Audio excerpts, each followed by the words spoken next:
No, you've got that little tidbit. Nothing to worry about.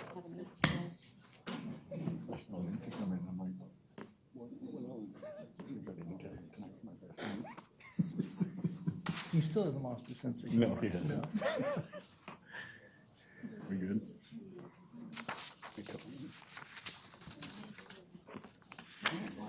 So much paper.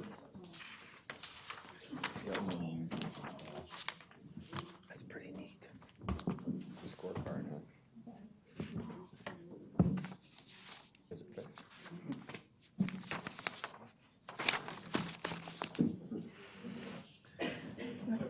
Yeah.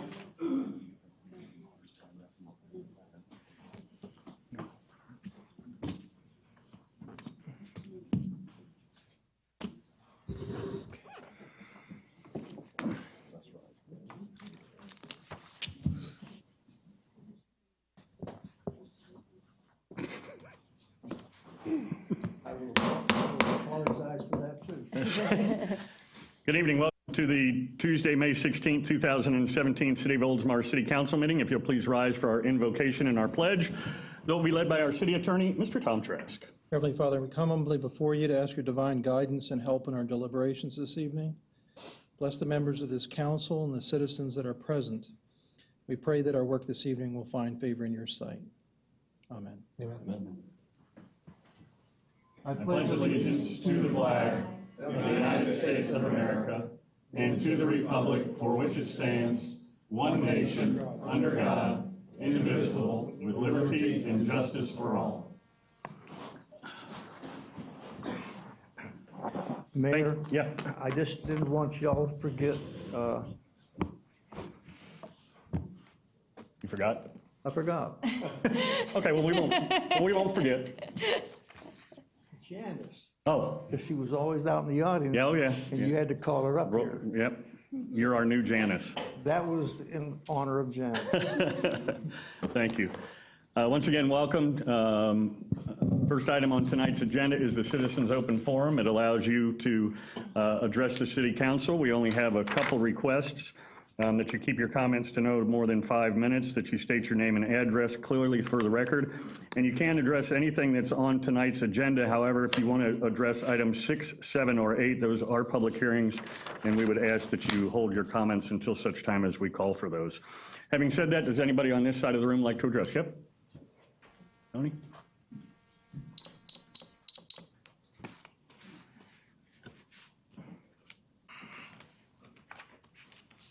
Gross, 711 Santon Leaf Avenue. Michelle Carey, 708 Bayside Boulevard. Welcome.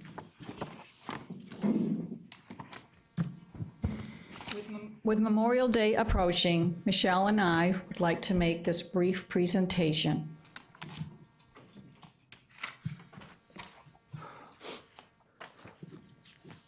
When a man or woman enters our armed forces, the Blue Star Service flag can be displayed by his or her family. This service flag contains a blue star, which represents hope and pride. The red border signifies the blood given by many of our warriors in defense of freedom at home and on foreign soil. The field of white stands for the purity of spirit and the price of peace that only a warrior can truly know. When a warrior gives his last full measure of devotion in the defense of this nation, the star on his Blue Star Service flag is covered with a gold star. The gold star represents courage and the supreme sacrifice given to the cause and liberty of freedom. The family of the fallen service member will place this gold star flag in the front window of their home as a sign of honor, pride, and remembrance. We became Blue Star families when our sons Barton and Frank entered the military. Barton died in Iraq supporting Iraqi freedom, and Frank in Afghanistan supporting enduring freedom. We then became Gold Star families. We proudly display this Gold Star flag in our front window as a memorial of our sons' lives.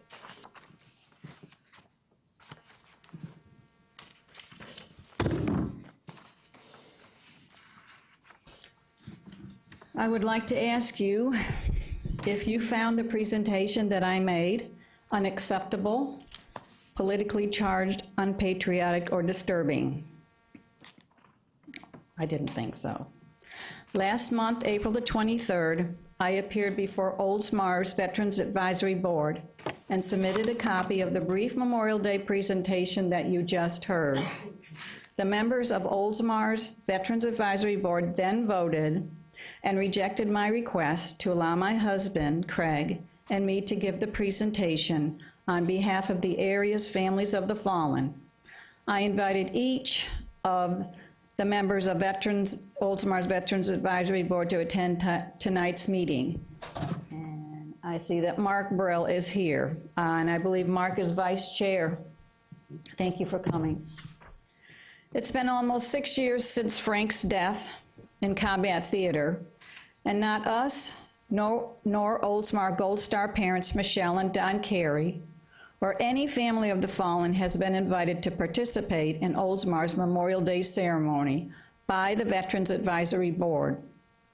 At past ceremonies, wounded warriors, veterans, politicians, and retired service members, also known as Blue Stars, have been included in the program.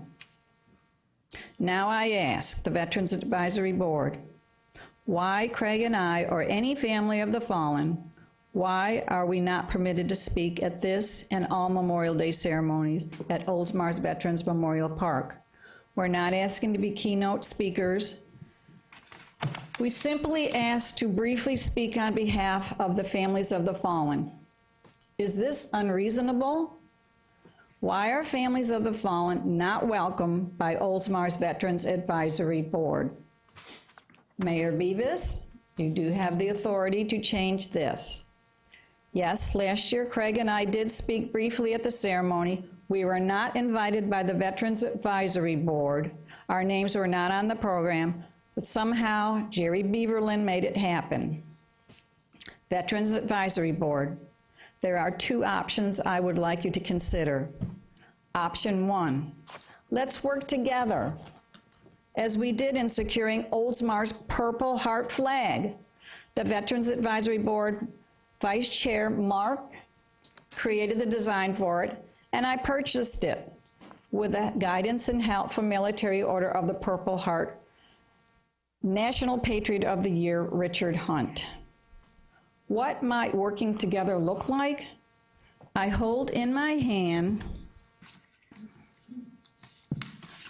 the names of 100 local families of the fallen, also known as Gold Star families. Please invite any one of these souls to be included in the program at all of your subsequent Memorial Day programs and ceremonies. Tony, that will happen. Well, last year I spoke and asked for that to happen, and I was denied this year again. Tony, from now on, there will be a Gold Star family that will speak at the Memorial Day services. I guarantee you. I've always taken care of it. Thank you. I haven't heard all of the details, but I have heard that as well, and that there's going to be some dialogue after this memorial ceremony to discuss some things. So go ahead, I didn't. Okay. May I have time to extend? Yeah, go ahead. Okay. The beautiful Purple Heart flag, I'll work with you on contacting that person, that Gold Star family member, as I did with asking Mrs. Mallory Shaw to sing our national anthem, May the 29th.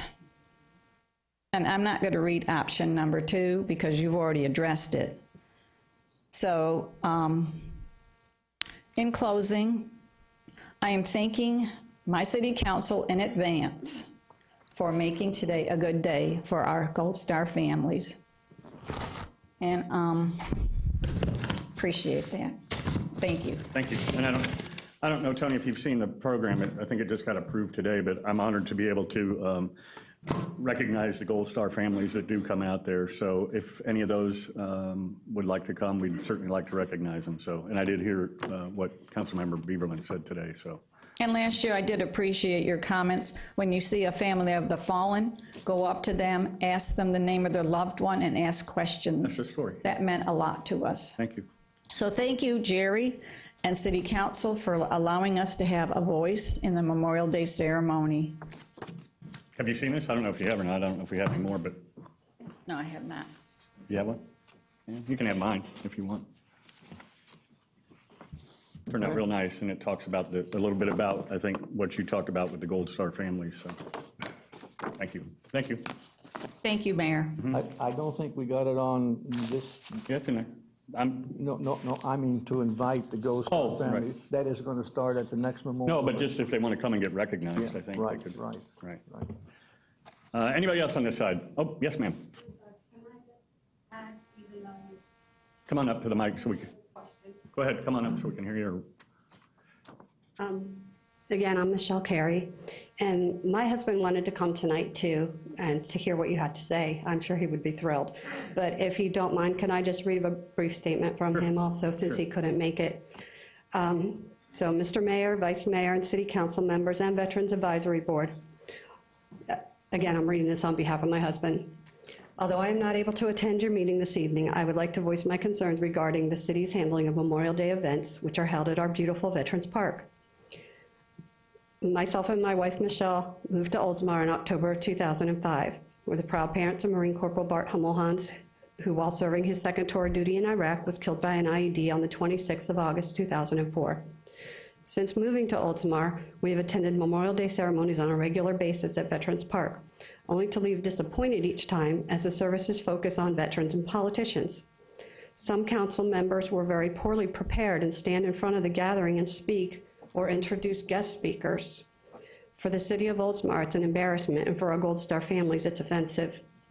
Memorial Day was intended to honor those who died in the line of duty while serving our great nation. While I think our veterans always deserve our thanks for their service, Memorial Day was and is intended to be and is intended to honor and remember the sacrifice of the sons and daughters, mothers, fathers, brothers, sisters, parents, gave so many, that gave so much so many could remain free. I believe it's time for Oldsmar to understand the true meaning of Memorial Day and take the lead in representing what that day is really about.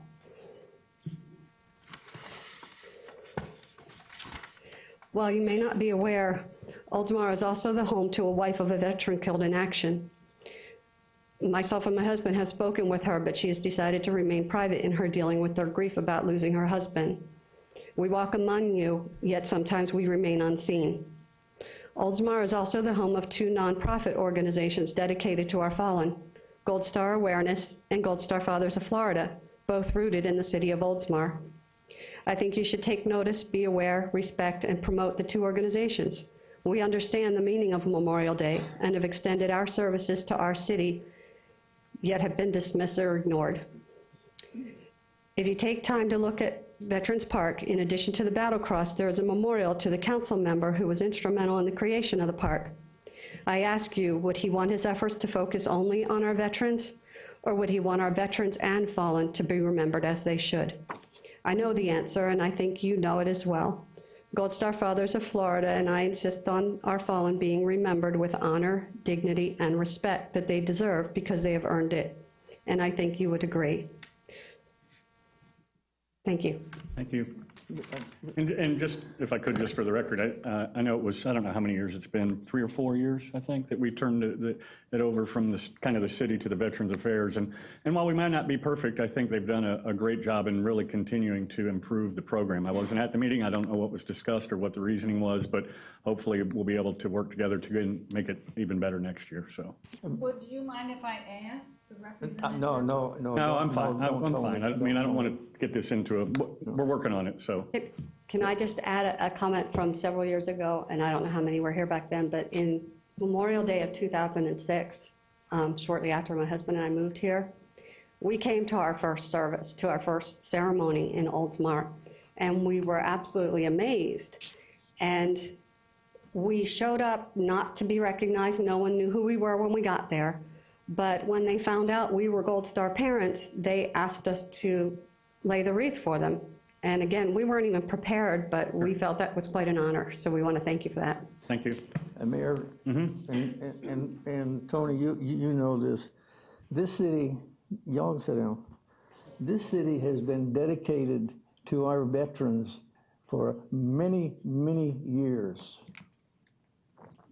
We were so dedicated to it that I was asked, when I was mayor, asked to make a presentation when Bel Air dedicated their little Veterans Memorial down there in 1996.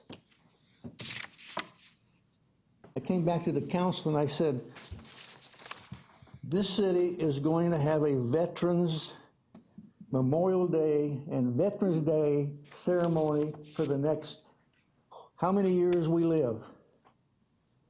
I appointed the committee. It raised $15,000. We had the obelisk. It's set out here, and every year from 1996 to the present, we have dedicated Memorial Day and Veterans Day at Veterans Park. We do honor the veterans.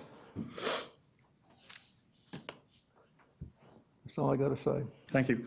Anybody else on this side of the room like to address the council? Yes.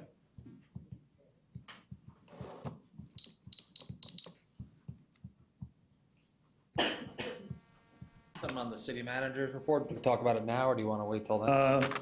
Number 10? Yeah, it's not a public hearing, so you can go ahead. You got 5 Okay. minutes. Mhm. My name's Ian Boyle. I am the Government Affairs Manager for Waste Connections. I'm just coming up here to ask the board to consider not amending the current solid waste and recycling contract and actually consider sending it out to bid. You know, in my role, actually, and I have some counterparts here in the same role with different companies, but pretty much in my role, you know, I'm talking to boards like you to try to get their contract to go out to bid, and when I have the contract, hey, I don't want it to go out to bid. I understand that. That's the way it works. And one thing I've learned, I've been doing this for 8 years, is that when I go to a municipality and I meet with them, I kind of do 3 checks. I check off, you know, if the municipality feels they have a good price, if the municipality feels like they have little to no service issues, and lastly, they have a good working relationship with their current hauler. When I met with staff, I'd say sometime last year, it was presented to me that there were service issues, that not all the checks were checked off. And with that, I kept an open dialogue. Obviously met with the mayor, met with the city manager twice. I've made an outreach. We had a conversation today. And because of that, if those 3 aren't checked off, then I think that's something you should consider. Look at the RFP process. Look at if there are issues, there are concerns that are not being addressed that were presented to me when I had my meetings, then take the process to do it.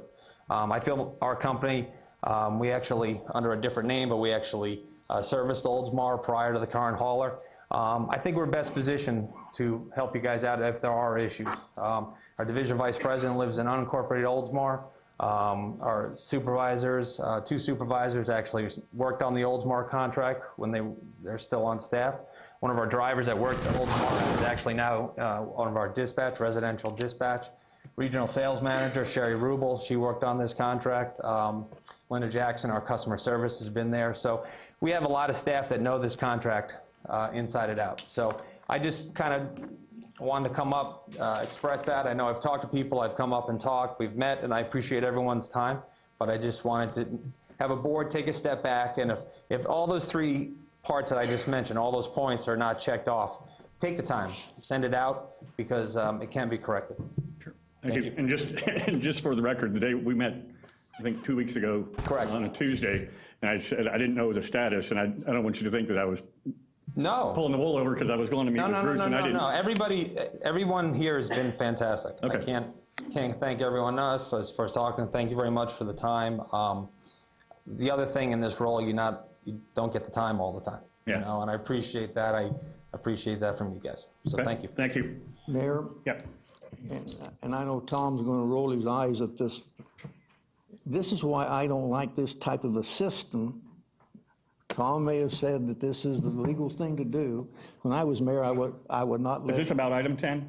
Yeah. Can we, this is public comment. Can we hold that till we can Well, have see, some? now he's going to get up again and talk. No, he's not.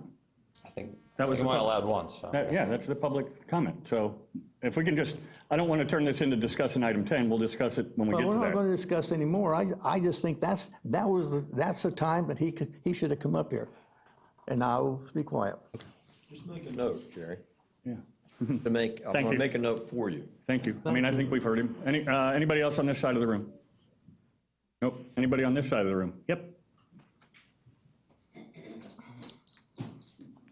You tell me about the two. Hi, Susan Hurley, Oldsmar Library. Hello, Shirley. The great Oldsmar Library. Anthony Casal with the Oldsmar Library. Yeah, we're just here right now to talk a bit about summer reading because school gets out next week.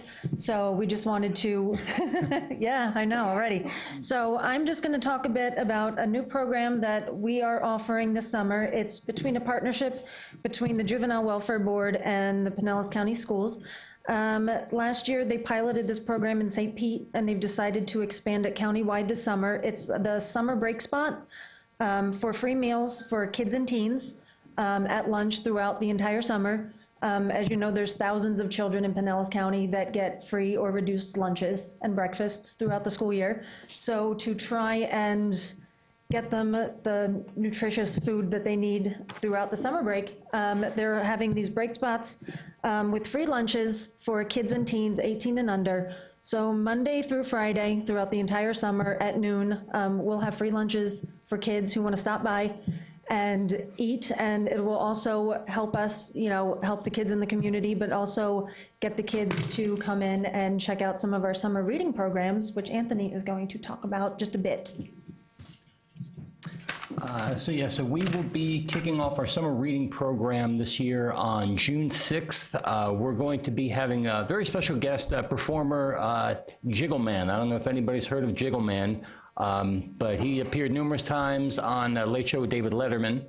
And probably the best way I could think to describe Jiggle Man, he's like a human Are you saying Jiggle Man? Jiggle Man. Yeah. You know we're going to all be searching YouTube for that. I'm just sitting over here biting my tongue. As well We're you actually just should. looking at the agenda, if you could just hold. Yeah. No, you really should check out YouTube. I'm checking out And, Jiggle Man. He's, I like to think of him as a human ball of silly putty. And I'm just going to leave that there, and then you can check YouTube. But it should be a really fun show, open to the public. Obviously, we want kids and families to come out, but anybody in this room is welcome to come check out the show if you like. And say the date and time again, because now you've got my interest. June 6th at 1 p.m. 6th And that's at going to 1. be at Tico Hall. June 6th, Jiggle Man. Is this a new program? No, it's the kickoff to our summer reading program. Usually there'll be some sort of performer that we invite out. I don't care about the performer, but Oh. is this the same type of program that's going on out to the? I can't think of the place, but out on. Westminster? Yeah, right. But the meals for, Well, the summer reading program, of course, we've done for years. Yeah, that's what I thought. The food part will be new. That's a new addition to our summer reading program at the library. Be two programs here in the city, which I think is great. The lunch, or I guess we could call it lunch, part Yeah. of it is new as part of the summer Then reading that's the program. part. That's the part that's new. Yes. That's incredible. Good. Okay. And then once we kick off summer reading, we'll be doing a bunch of additional programming for the children of Oldsmar. Of course, we'll be still offering the story times that we do throughout the year. In addition, we'll be doing movies on Mondays for kids. And then we'll be doing programming on Thursdays where we do something different every Thursday. Last year, I built a mini golf course in Tico Hall. And the kids, as some of you may remember, you may have come down and played a little bit of golf, but kids really enjoyed it, so we're going to put that up again. We're going to give them a chance to paint rocks. That's something we did a few weeks ago at the library. It was very, very successful. Everybody loved it. So we're going to bring that back for summer reading. I'm going to give the kids a chance to come out, build with Legos, and put whatever they make on display for the month of July. So we'll be doing other programming like that. And then we'll be finishing up with a luau party on, I just have to check the date, on July 29th. We'll be doing that for all of the kids that complete our summer reading program and turn in their paperwork. I went to I went to the Antigua Hall and had the little golf thing, and I broke 90. 90 windows? I thought that would be funny, but it's not. Is there an age limit to this thing? It all sounds fun. No, it'll be a day that it is open for city employees if they Okay. want to stop by. But we have flyers for both things out on the table outside Oh, if perfect. anyone wants So to is take them. the program, is it an all-day type program for the kids? No. No, there'll be the ones that I mentioned as far as the Legos and the golf course and the ones that we do on Thursdays. Those I'm going to be running those from 2 to 4. Got it. For most of them. I've got one that's slated for 2 to 3. Most of them will be from 2 to 4. Perfect. Great. Thank you. Thank you. Anybody else on this side of the room like to address the council? I see an arm in the back. Yep, Mark.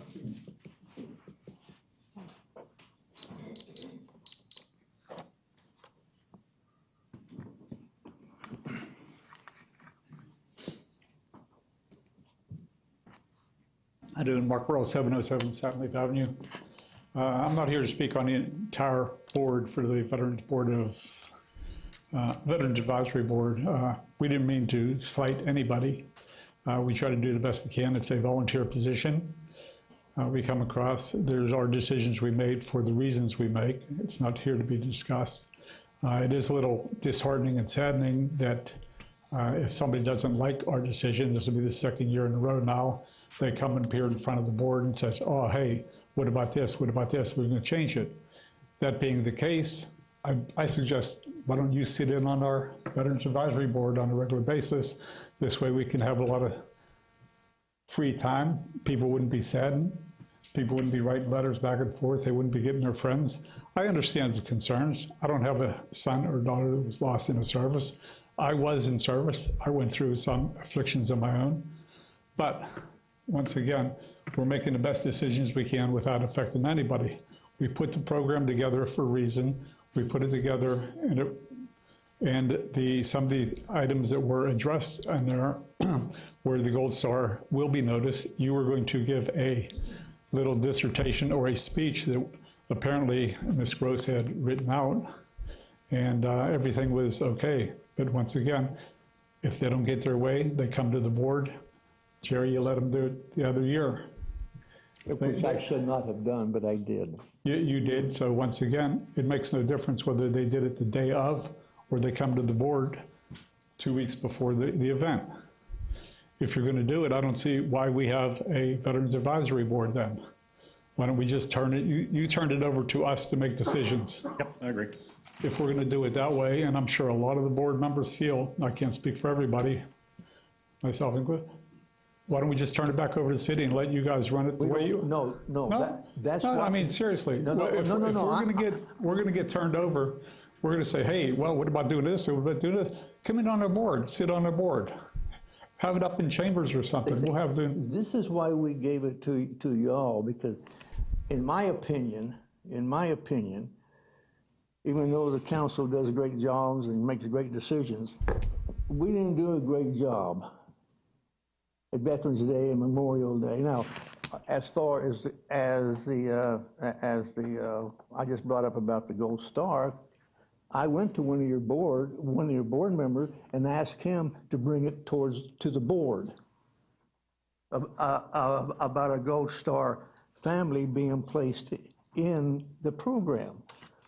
Now, he better bring it before the board. Like I said, everything that was there was done, and that's why you have a board, just as everything you have a board there. You don't agree to, or. And you know what? You guys do a terrific job.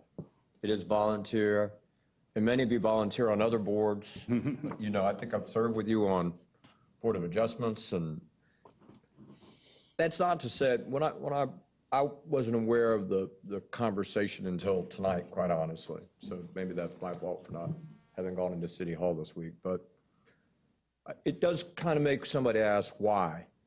So I think that might be just a fair question for the board to ask that question. It doesn't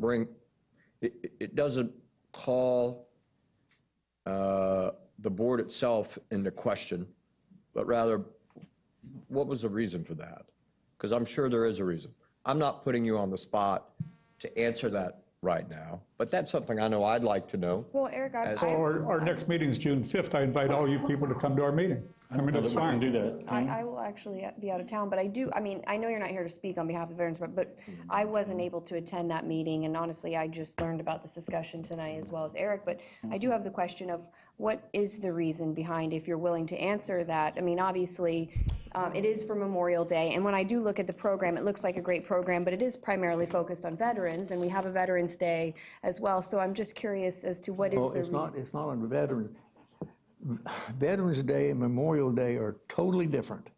And I think that was Tony's point as well, is. Memorial Day is for the fallen. And Do you want the definition of Memorial Day? Memorial Day is for anybody who has died while in service. Right. That's it. It doesn't have to be fallen. It doesn't have to be KIA. It doesn't have to be POW. It doesn't have to be anything. Agree. I agree. Just so we have the right verbiage if we're going to do that. Well, you got to separate Veterans Day and Memorial Day. I understand For that. different reasons. And I think I was one of the proponents that pushed for this board. And I'm a proponent to keep this board. Well, like I said, it would just seem that, if we're going to be overridden on a lot of items or whatever, that I agree with you, Mark. I don't think it should just come up here and then we say, okay, we're going to allow it to happen. I agree you're in place for a reason. I just have the same question that Eric has. What was kind of the underlying reason, if you don't mind answering, of why we wouldn't allow a I would like to, memorial I'm only singular. Mark? I know, it's not. Singular, so I will defer your answer to if you want to come to the January 5th or bring any of the other board members to January. Sure, but you guys do a terrific Not job. January, but June you also 5th. have to remember, too, that the board is an outlet for citizens who don't like the decision of any one of our boards. Or of anything in the city. Or or anything in the city. It's kind of like it all comes here, the buck stops here. It's fair. It's our job. It's all good. But don't take it as if to think that there's some kind of lack of confidence in the board. This board, this one in particular, has the utmost confidence. I think I speak for everyone. And respect. And respect. Yeah. So it's part of the whole public government stuff. But there's other ways of accomplishing a said I'm goal. sure. Once again, I say we, and I speak for some of the board members, I'm sure, don't appreciate. I mean, there was a lot of controversy on there. Anything from the great job that Chris did making the flyer, the posters. I mean, it was just unbelievable. And if I could, just in the interest of time, I mean, I know we've gone over the 5 minutes. I'd be more than happy to put this on an agenda for discussion, maybe after the Memorial Day thing, if that is the will of the board, and have a little more dialogue. Maybe the board could be here or something, but we only do public comment till 7:30, and I know there are some other people that want to talk, and we do respect the thing. Once again, I invite all the board, any of the members, anybody wants to come, from the board, because like I said, you're the. And yeah, I understand you can do that because you are, quote, counsel. Right. So. Well, we just have to do it properly. We just have to notice the meeting. Well, that's what I would have liked to have done too, have it done properly. But thank you for getting up and speaking. Thank you. And we do appreciate that. And yeah. Anybody else? I'm sure. Yes, ma'am. Hello, I'm Kelly Swisher. I'm the Municipal Marketing and Government Affairs Manager for Advanced Disposal. So I'm speaking on number 10 as well. I'd like to respectfully ask the council if they would consider putting the waste disposal services out for competitive bid. I believe that putting these services out for competitive bid, it would give the city, instead of maybe getting a price increase, a potential decrease in fees. Also, when I met with staff before, there was some talk about a different sustainability, environmental issues that maybe could be addressed with putting it out to a bid, such as CNG trucks, some recycling issues, things like that. We are a Florida-based company in St. Johns County, and we are strong supporters of the communities that we serve. So if this went out to bid, we definitely get involved in our communities, and we would be eager to grow our footprint in this market. So I guess there's other interest as well in pursuing this you consider doing that. Okay, I think we've all been kind of making some notes of the things that both of you have said, and appreciate you coming out. And I guess our city manager will probably address maybe some of those things as we get to number 10. So thank you. Thank you very much. Anybody else on this side of the room? Anybody else in the room? Seeing no one, we'll close the citizens open forum. Next, we'll do the mayor's minute, and I'll try and get through as quick as I can. The Mayor's Council Luncheon, I was honored to have our four of our 6 former mayors that are still with us in attendance for the guest of it's the 40th anniversary of the luncheon of the Mayor's Council of Pinellas County, of which there are 24 cities now. Thank you to Jim Roniker, Jeff Sandler, Sandy Francisco, and of course Jerry Beaverland for being there and joining me on this special occasion. It was great. A lot of old stories passed around. So also the 18th annual golf tournament, great time hitting the links with 131 other golfers for this annual youth program fundraiser for the city of Oldsmar. It raised over $8,100 to help support summer programs for the children throughout the area. Thanks to the leisure services staff on a wonderful day of golf. I could have used a few more mulligans probably, or I could just play better. That would be helpful. Pinellas Citizens University, I'll be graduating next week tomorrow from the Pinellas County Citizens University with the class of 2017. It's been an honor to be a part of this unique program and learn more about the many responsibilities and duties that Pinellas County provides to our residents. If you ever get a chance to do it, if you've ever taken the Janice Miller Citizens Academy, it's very similar to that, but it's about Pinellas County, and you'll learn a lot. I think it's about 6 or 7 weeks. So although I've been to many of the facilities, it's a lot more in-depth about those. So also free CPR class. First Rescue offering family and friends CPR courses this Saturday, 9 a.m. for free to Oldsmar residents, and I assume that's at the fire station? Okay. Pinellas County Sheriff's Office Award Ceremony. Looking forward to attending the Pinellas County Sheriff's Office Award Ceremony next week. And of course, City Council is welcome to go. Reason enough to remind everyone that this is Police Week. I ask everyone, when you see a deputy, be sure to thank them for all they do for you and for our community. Just to let you know that we will be closed Memorial Day, Monday, May 29th, in observance of Memorial Day. And as just mentioned earlier, residents are invited to attend the annual Memorial Day ceremony beginning at 10 a.m. Veterans Memorial Park. Keynote speaker is Brian Anderson, CEO of Veterans Alternative. Local singer Mallory Shaw will be performing. Thank you to the Veterans Advisory Board for managing what is always a memorable event. Also, I got to let you know, June 3rd is a Saturday. If you've got little ones, it's the Bob Seymour Jr. Memorial Kids Tournament. It is, as I said, June 3rd, a Saturday, 8 to 10, and it is at Ari Olds Park at the Pier. And before our next council meeting, we will also be starting Operation Pop Drop. It's the 2nd annual drive for Oldsmar Cares. So if you have food, it's going on May 30th through June 23rd. If you have non-perishable items or clothing that you would like to donate, you can drop them off, I think, at the Chamber of Commerce or City Hall, or you can call me, or and we'll coordinate that. I've got about 4 bags of things that I need to get to it. So that wraps up the mayor's minute. And we'll almost what? The mayor did not tell you that the one mayor was typical at the meeting. That's fine, yeah. You were Jerry, and we already discussed it, but you were Jerry as we know Jerry. So you sat quietly through the whole meeting? Actually, I did not, and the mayor asked me next time he invites me to one of those things to Tone it down? Did you not tone it down? Let me guess, someone something like this. Hey, Jerry, you're up here, and we need you about down here. It was nice to see all the mayors. Not every city brought one, although some of those cities don't have term limits, so those mayors have been around for a long time. It was neat, the mayor of Pinellas Park, her dad was actually the former mayor of Pinellas Park too, so it's kind of neat. And another mayor of Pinellas Park was there as well, right, Jerry? Yep. That you knew? Yeah. So anyway, that wraps up the mayor's minute. And next item is the consent docket. We have 2 items: approve payment to legal counsel and approve the attentive agenda that you were provided tonight for the June 6, 2017 meeting. If nobody wishes to pull anything, I need a motion. So moved. Second? Second. Motion and a second. All those in favor? Aye. Aye. Passes 5-0. Thank you. Next is the City of Oldsmar, and that is the presentation of the Council Manager Award, and our city manager, Mr. Bruce Hedrick, will be doing that. Thank you, Mayor. This evening, I'm very pleased to present the Council Manager Award to Anna Morgado.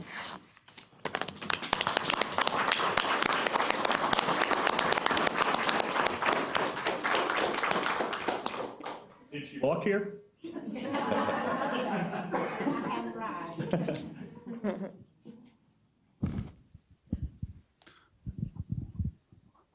One of your neighbors, Sonia, brought you, didn't she? Because I saw y'all walking in. And, I think probably at least half the people here tonight in the audience, they're here because of you.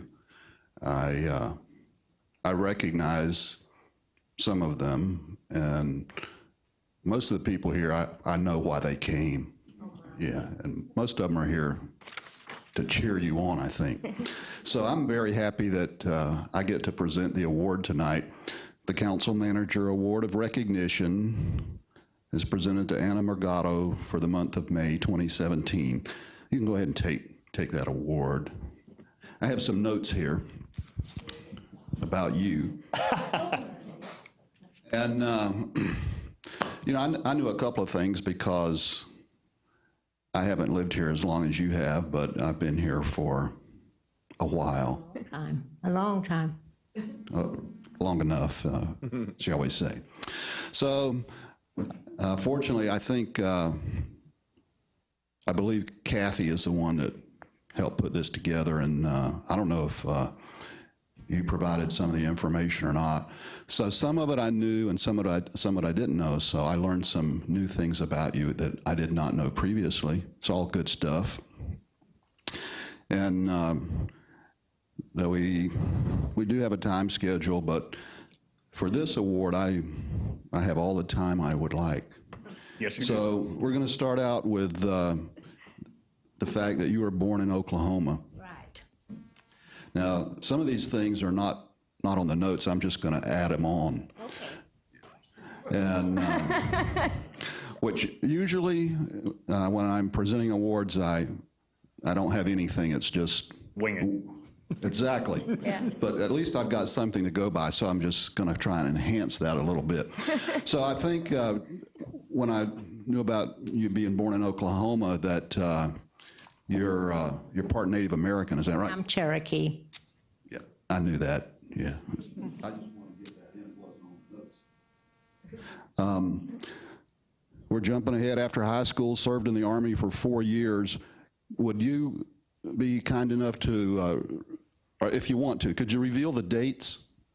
I went in September of '49, and I came out at the end of Truman extended us a year. That would have been President Truman. Forgot about that. Well, if we can get the audience to laugh, that would be a good thing. Also, you know what? You're really bothering me. So, yeah. Dean's father in Tokyo, and the chief dean's father and I worked together in Tokyo. Great. In the Army at the same time, stationed at the same location. Yeah, Who'd have thunk? true. I don't believe Dean was around at the time. No, we went to the christening of his sister, his older sister. But it is a small world story. Anna was married in Tokyo, attended college. She was one of 3 people who started the special education program in Hillsborough County Schools, where she taught special education for 7 years. You should get an award just for that. No, that was enjoyable. I know that you have been a contributor for a long time. And I should have said this in the beginning, but in case you don't know, Anna is one of the people who exemplifies what makes Oldsmar such a great place to live. A participant and a contributor to the community, and her contributions in working and supporting other people. Now, here's another thing I wasn't sure about. You probably told me this, and I didn't remember. It says lived in Oldsmar for 52 years. Mm-hmm. Yes, we have. Now, when I read that, right away, I'm thinking that I believe Jerry Beaverland's only lived here 51 years. I've been here longer than Jerry. Thoughts exactly. Wait, Now- wait, but. Hey, it's not your turn. Ask the mayor. Does that mean she's older than dirt? No, it means now we can do our own political fact-checking because we've got a force. So, I mean, that was big. I really like that one. Member of the Friends of the Library for around 20 years. Now, I'm thinking just on my own personal knowledge, that's got to be closer to 25 or 30 at least. I don't know exactly how long it has been. We were here in this building when I started. Okay, well, this building became the library in 1991. So we'll move along. Here's another interesting fact. 20 years kayaking with Sue Brandon. Yeah. Yeah. Yes. We went a couple of weeks ago. And paddled over under the bridge. Was that, which bridge was that? The small bridge. Okay, you went out like up Moccasin Creek or something? No, we went out behind Sue's house. I know, that was fun too, wasn't it? Oh, sure. I love it. Yeah. Says a member of Community United Methodist Church. I knew that also. But now on here, it just says you're a member. They don't list all the things that you've done as a member of Community United Methodist Church. I hold down the pew.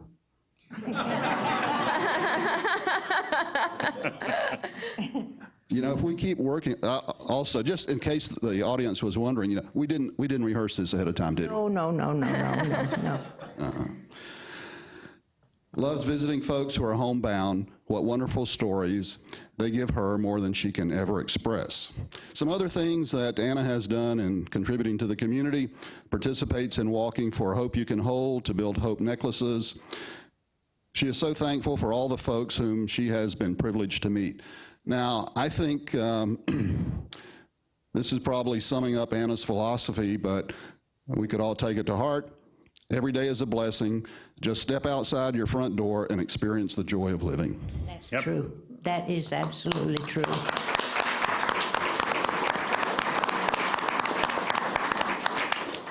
Appreciate this, and I don't think I deserve it. I think you do. Well, thank you.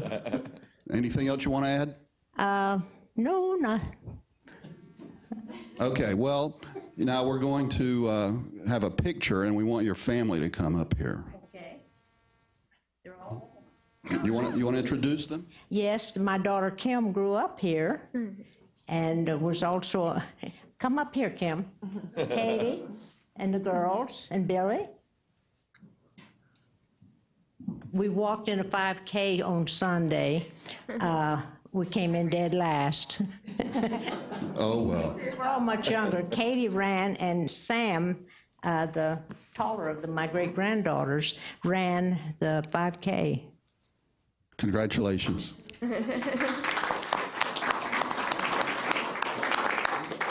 Right here. Oh, okay. All right.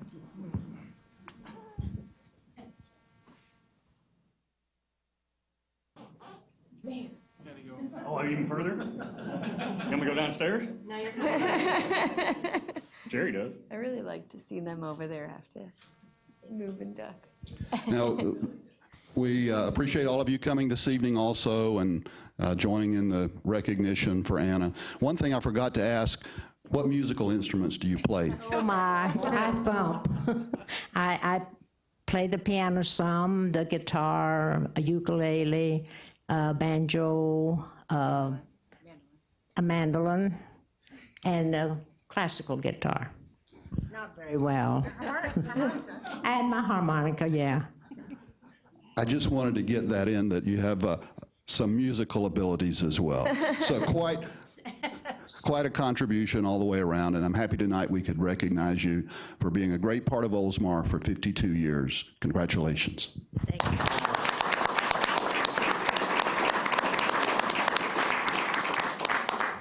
Pretty neat.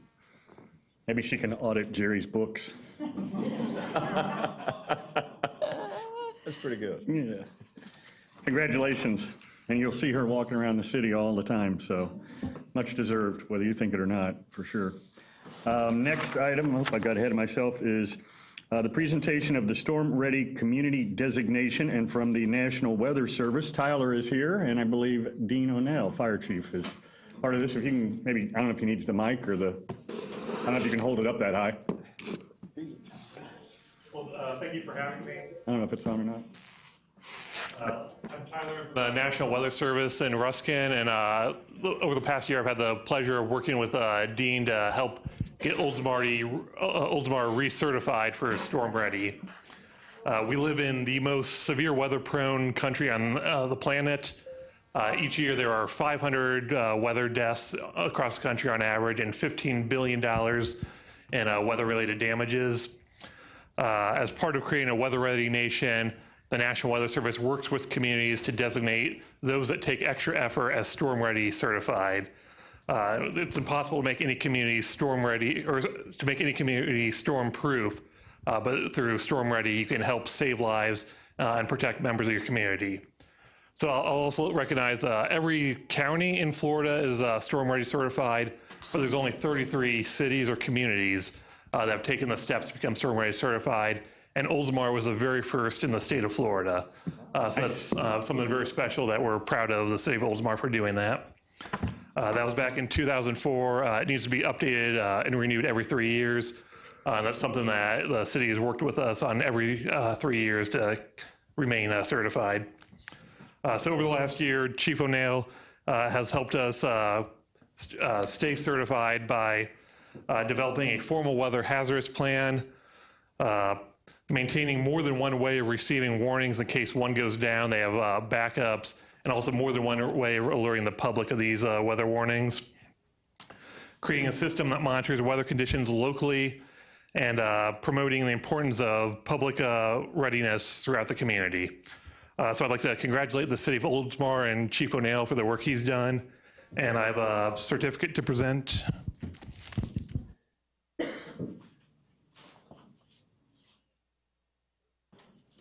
Again, thank you to Chief O'Neill and the city for working with this, and hopefully we can remain certified for years to come.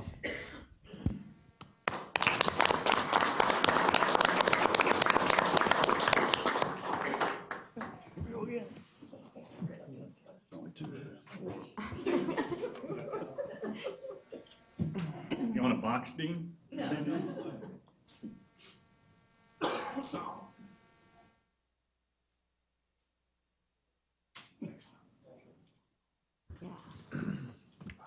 just had one question.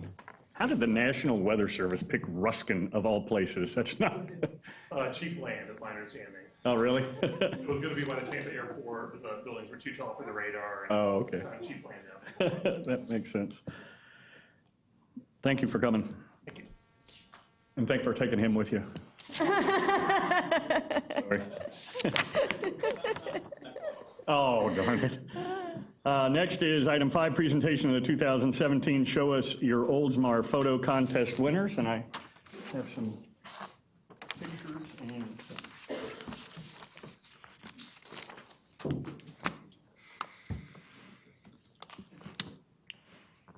I wasn't going to do this, but I'm going to do this. Well, I forgot about a very important part. Chris Hannon from our city clerk's office came up with this. Every year we do our annual budget, and so she came up with the great idea. Come on up, because you're going to hand something out. I told you, just because you sit in the corner doesn't mean anything. I owe you a piece of pie. Well, I mean, I think it's great. We have a great budget every year, and you can come closer. I like how you're calm in the front and crazy in the back. So we have a budget every year, and you know, they're really exciting, all the numbers and everything. But we also, I believe, submit it, right, for an award? Yes. And it really is to talk about your city, and really that the budget reflects about your city. And so you came up with the idea of Show Us Your Oldsmar, which the winners of these of the contest just first, second, third, or what? They're going to be included in the budget. So what happens is throughout the budget, you will see pictures of Oldsmar and what it reflects. And so who are the judges on this? Myself and Trish Bocchino Okay. and Garrett South. And Garrett, okay. So, you'll hold this. This is third place. If you, I don't know if the camera can get that or not. Can you, Adam, can you get that or no? Oh, right, he's coming from right there, I think. No, I think that one. Is he? Come on, Vanna. Okay. And that is Anthony. Where is he at? Yep, come on up.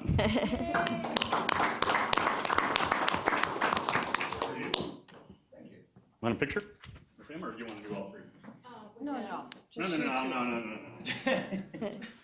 is there. I am. That day I'm not coming by City Hall.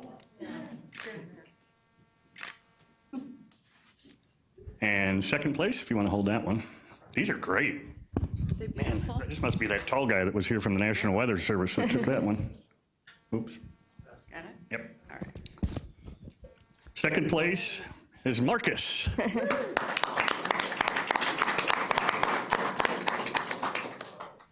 Thanks. This goes to Oh, I forgot. Marcus is first. Well, yeah, let me fix that. He'll see the top. Do we have the wrong name with the wrong name? You'll see the top of your head. Huh? That's my name. Oh, so you're first place. So This is my photo, though. Yeah. Yeah, Marcus was first, and Will is second. so he's first place. No, it's second place. Okay. We just got the wrong name on the envelope. Sure? And so. I don't know. Huh? All right. Who's on first? I need to get a picture. Oh, here.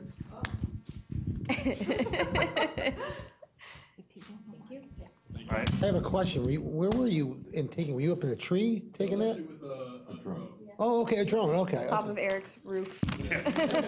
Like, who's that guy up there? Now I know. First place. Okay. It's just Wrong name on second. the envelope, that is. Okay. Will, where's Will? Yes. No,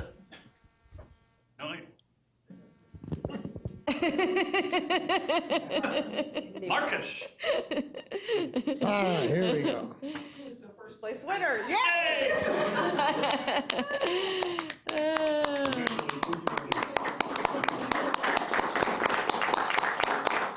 Oh, that's cool. That's cool. We did a really fine job on that one, didn't we? Teamwork. Very Here, well. hold that. We'll get a picture. Get on her, so the other side. Well, that's an example of how hard it is to win first place. Oh. Yeah, awesome. Congratulations. Thank you very much. Yeah, congrats. Thank you. Thank you. Congratulations to all of you, whichever name you are, and place you are.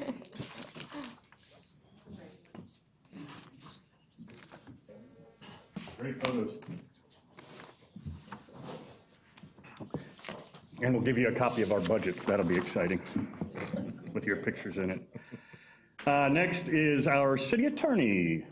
Mr. Mayor, Commissioners, item number 6 on your agenda is the second and final reading and public hearing of ordinance 2017-06. I'll read that by title only.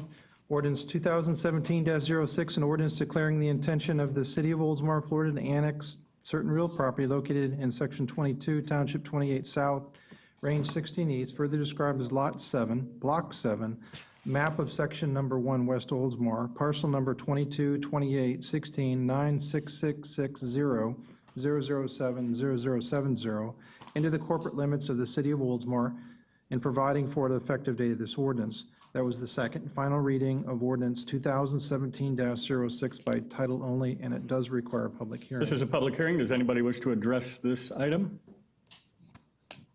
Seeing no one, we'll close the public hearing. I need a motion. So moved. Second? Second. Any discussion on this item? One at a time. That's it. If there's no discussion, call the roll, please. Councilmember Seidel? Yes. Vice Mayor Saraki? Yes. Councilmember McKee? Yes. Councilmember Beverly? Yes. Mayor Beavis? Yes. Ordinance 2017-06, annexing West Oldsmar Lot 7, Block 7, Section 1, Phoenix Avenue, is passed and adopted with 5 votes for and 0 against. Item number 7 on your agenda is the second and final reading and public hearing of ordinance 2017-07. I'll read that by title only. Ordinance 2017-07, an ordinance declaring the intention of the city of Oldsmar, Florida, to annex certain real property located in Section 22, Township 28 South, Range 16 East, further described as Lot 8, Block 18, map of Section number 1, West Oldsmar, parcel number 22 28 16 9666 018 0080, into the corporate limits of the city of Oldsmar and providing for the effective date of this ordinance. That was the second final reading of ordinance 2017-07 by title only, and it also requires public hearing. This is a public hearing. Does anybody wish to address this item? Seeing no one, will close the public hearing. I need a motion. So move. Second? Second. We have a motion and a second. Any discussion on this item? Just one more time. Our goal is to have all of West Oldsmar into the city of Oldsmar before Doug leaves. That's a pretty tall order, but unless you want to do away with term limits or something, and maybe. Let me explain a little bit. We've been trying to get West Oldsmar for the last 35, 40, 50 years. They even sued us one time. The guy that sued us is gone, and we're getting it one lot At a time. at a time. And for those that don't know, West Oldsmar is basically Forest Lakes Boulevard to the Safety Harbor Bridge, and it's all that area along there. So slowly but surely we're getting it, so hopefully we'll get there. Oh, motion and a second. Any other discussion? Nope, call the roll, please. Councilmember Seidel? Yes. Vice Mayor Saraki? Yes. Councilmember Mickey? Yes. Councilmember Beverly? Absolutely. Mayor Beavis? Aye. Ordinance 2017-07, annexing West Oldsmar Lot 8, Block 18, Section 1, 3157 Huron Avenue is passed and adopted with 5 votes for and 0 against. Mayor Commissioners, our council members, item number 8, second and final reading and public hearing of ordinance 2017-08. I'll read that by title only. Ordinance 2017-08, an ordinance of the city of Oldsmar, Florida, amending Article 3 of Chapter 70, Utilities of the Code of Ordinances of the city of Oldsmar, to adopt recommendations of the Florida Department of Environmental Protection and providing for an effective date of this ordinance. That was the second and final reading of ordinance 2017-08, and it also requires a public hearing. This is a public hearing. Does anybody wish to address this item? Seeing no one, we'll close the public hearing. I need a motion. So moved. Second? Second. Motion and a second. Any discussion on this item? Hearing none, please call the roll. Member Seidel? Yes. Vice Mayor Saraki? Yes. Councilmember Mickey? Yes. Councilmember Beverly? Yes. Mayor Beavis? Aye. Ordinance 2017-08, updating Chapter 70, Article 3 sewer use to support the city's industrial pretreatment program, fats, oils, and grease, and private lift station inspection programs, and to comply with Florida Administrative Code, is passed and adopted with 5 votes for and 0 against. Anything else? I have one more item, item number 9. It's adopt resolution 2017-05, approving the charter officials' evaluation forms. So I'll read that resolution by title only. Resolution number 2017-05, a resolution of the City Council of the City of Oldsmar, Florida, revising the written evaluation forms for the annual evaluations of the charter officials and providing for an effective date hereof. That was reading resolution 2017-05 by title only.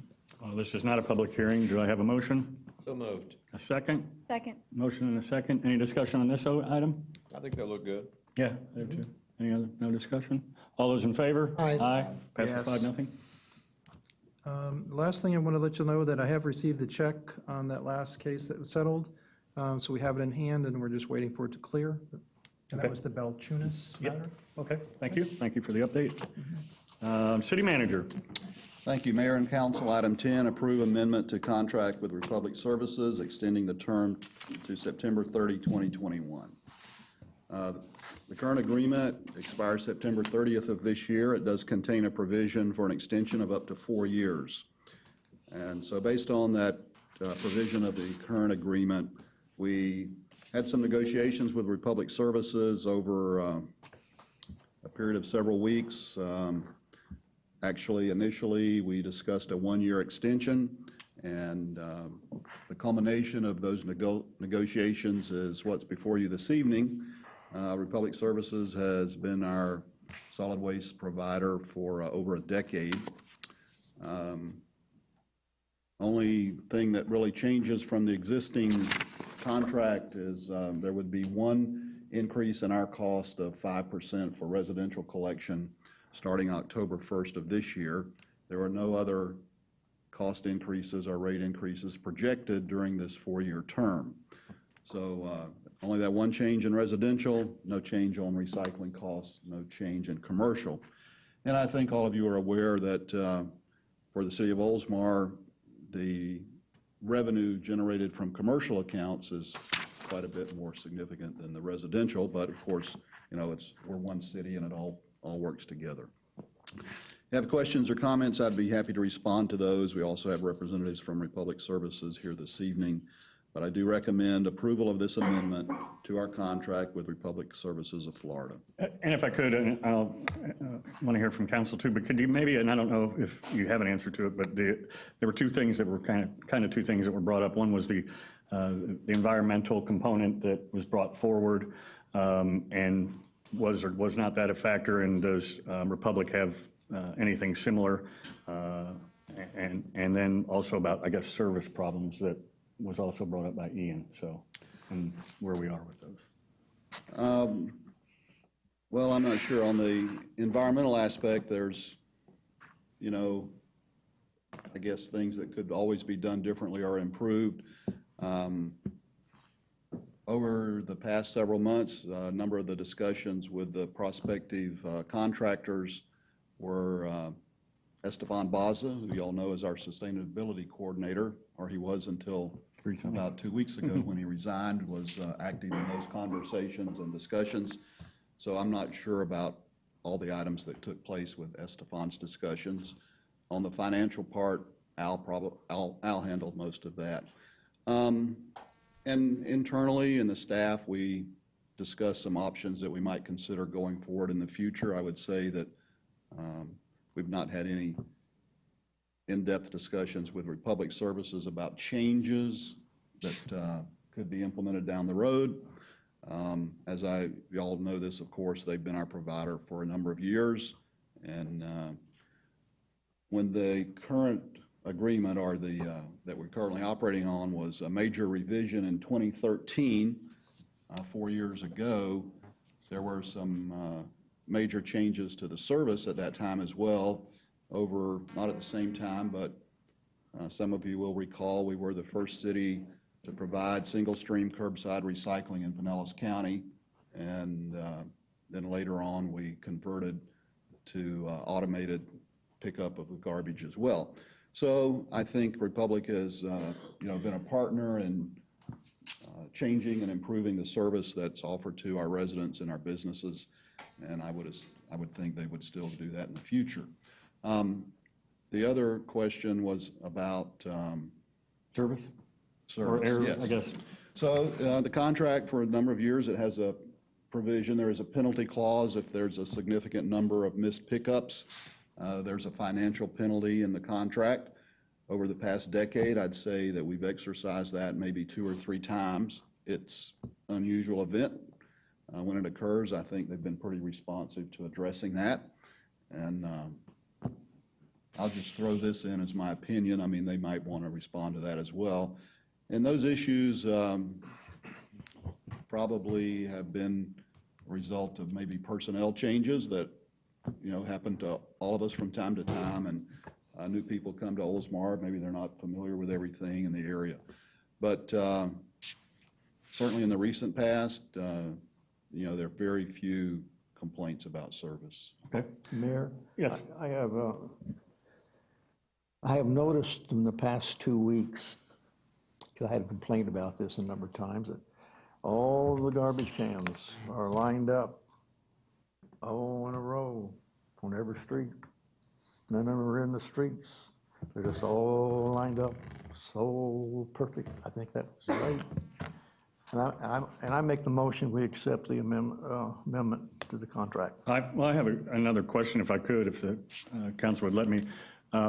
I talked to Bruce earlier today about, the pricing and the 4-year, after October, the 4-year lock on the price. And the question I had asked, and maybe Al can give a little bit more in-depth about it, is, in other cities, we always try and compare our services to other cities to make sure that we're in line. And I don't know if you have any details on it, but there was somebody that recently sent out a bid package and got back bids that were higher than us. Do you have any additional information or that might give us some? Well, didn't we also not too long back, I think, Jerry might have been, no, I think Roniker was mayor at the time. But I'm pretty sure we did a survey of the neighboring cities. We did. And we were in the lower Right. I do recall that. percentile of, especially on the residential. Yep, I do recall that. I was on the council at that. Mayor Al Braithwaite, Director of Administrative Services and City Resident 374 Ventura Drive.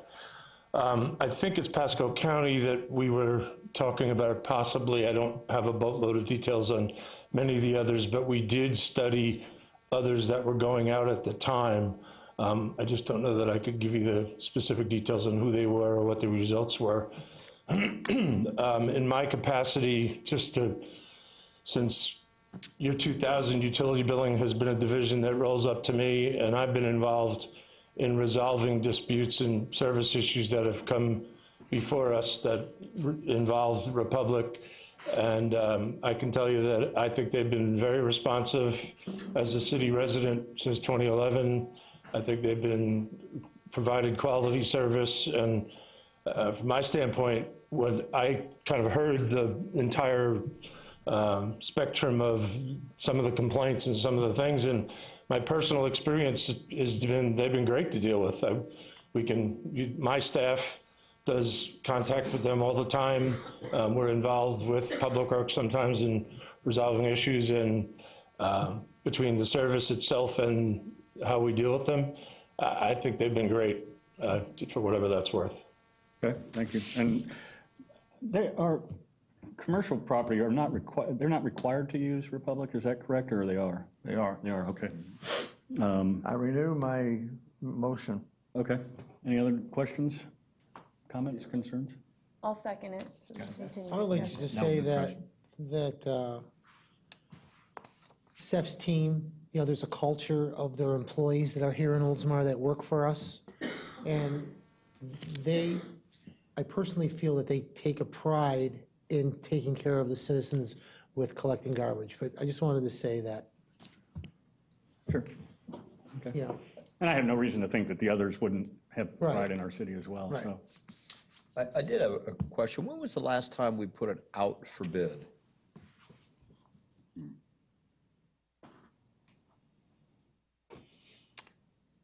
I'm going to say it's been at least 14 years, maybe longer than that.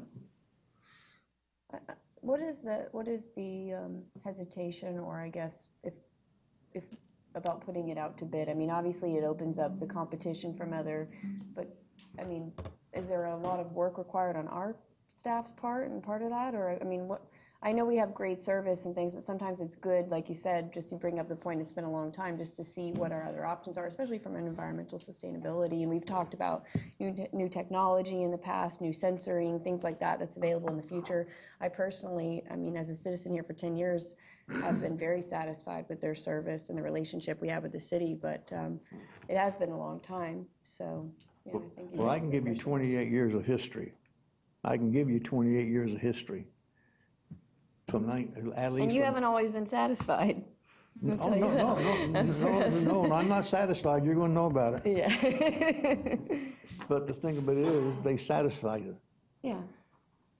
Since 1990, we have went out for bid a couple times. And we turned down a low bid one time because we were getting great. This is one service you really don't want to mess with. And that's the refuge, how's that word? Pickup. Well, it's not to say you couldn't turn down another low bid based off of other, factors in the future. I mean, you do bring up a good point. It's been quite a long time. Well, this will come up again. But Bruce, this is the last 4-year extension they can have, is that true, or? Well, there's nothing in this agreement providing for another extension. Okay. But it could always be amended. But Okay. why not put it out for bid? I'm just curious. I mean, what's the downside? Well, Time and effort. I would say that I would not expect better prices. I mean, I'd be stunned if that happened. We can look at what other rates are. The last time, I think we actually looked at that probably in depth. It's been less than a year ago. I want to say it was as part of the budget last year, because last August or September, the council approved a 2-year increase in residential rates. And I didn't look any of that up, so I could be wrong, but my recollection is we're probably in the bottom quartile in terms of residential rates in Pinellas County or in the Tampa Bay area. So I think we're doing well there, and the fact that there's only one increase projected for 4 years is very favorable. Which is 60 cents a month. Yeah. So those are the financial terms.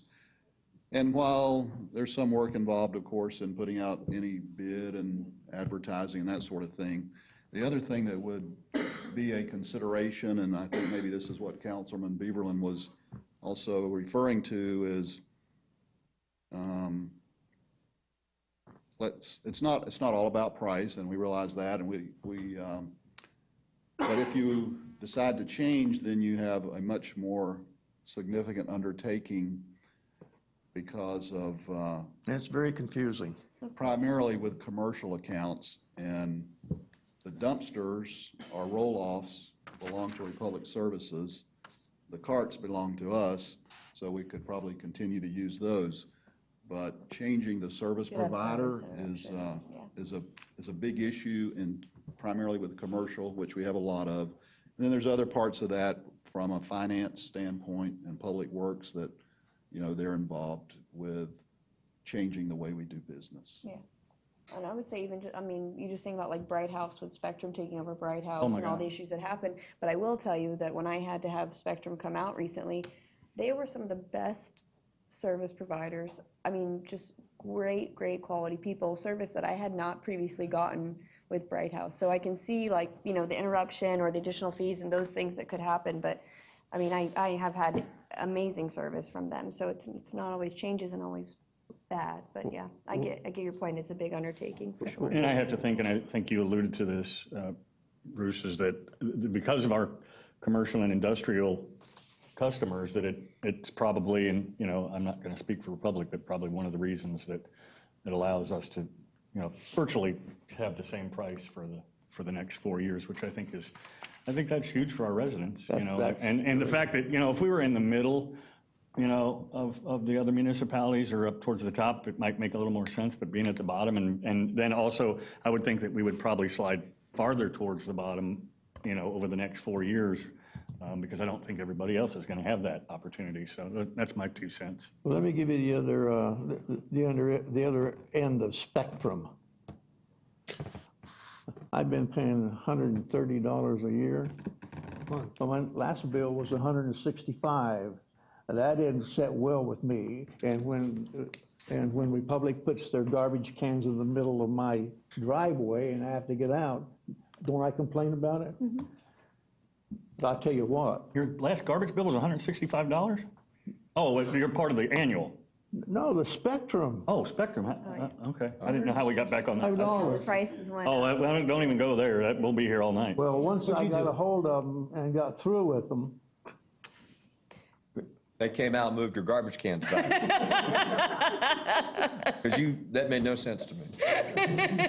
I was lost there for a second. saying he wasn't happy about the pricing. no, I'm not. No, I wasn't happy with. In fact, the matter is, I was going to tell them I was going to talk to 16,000 residents of Oldsmar.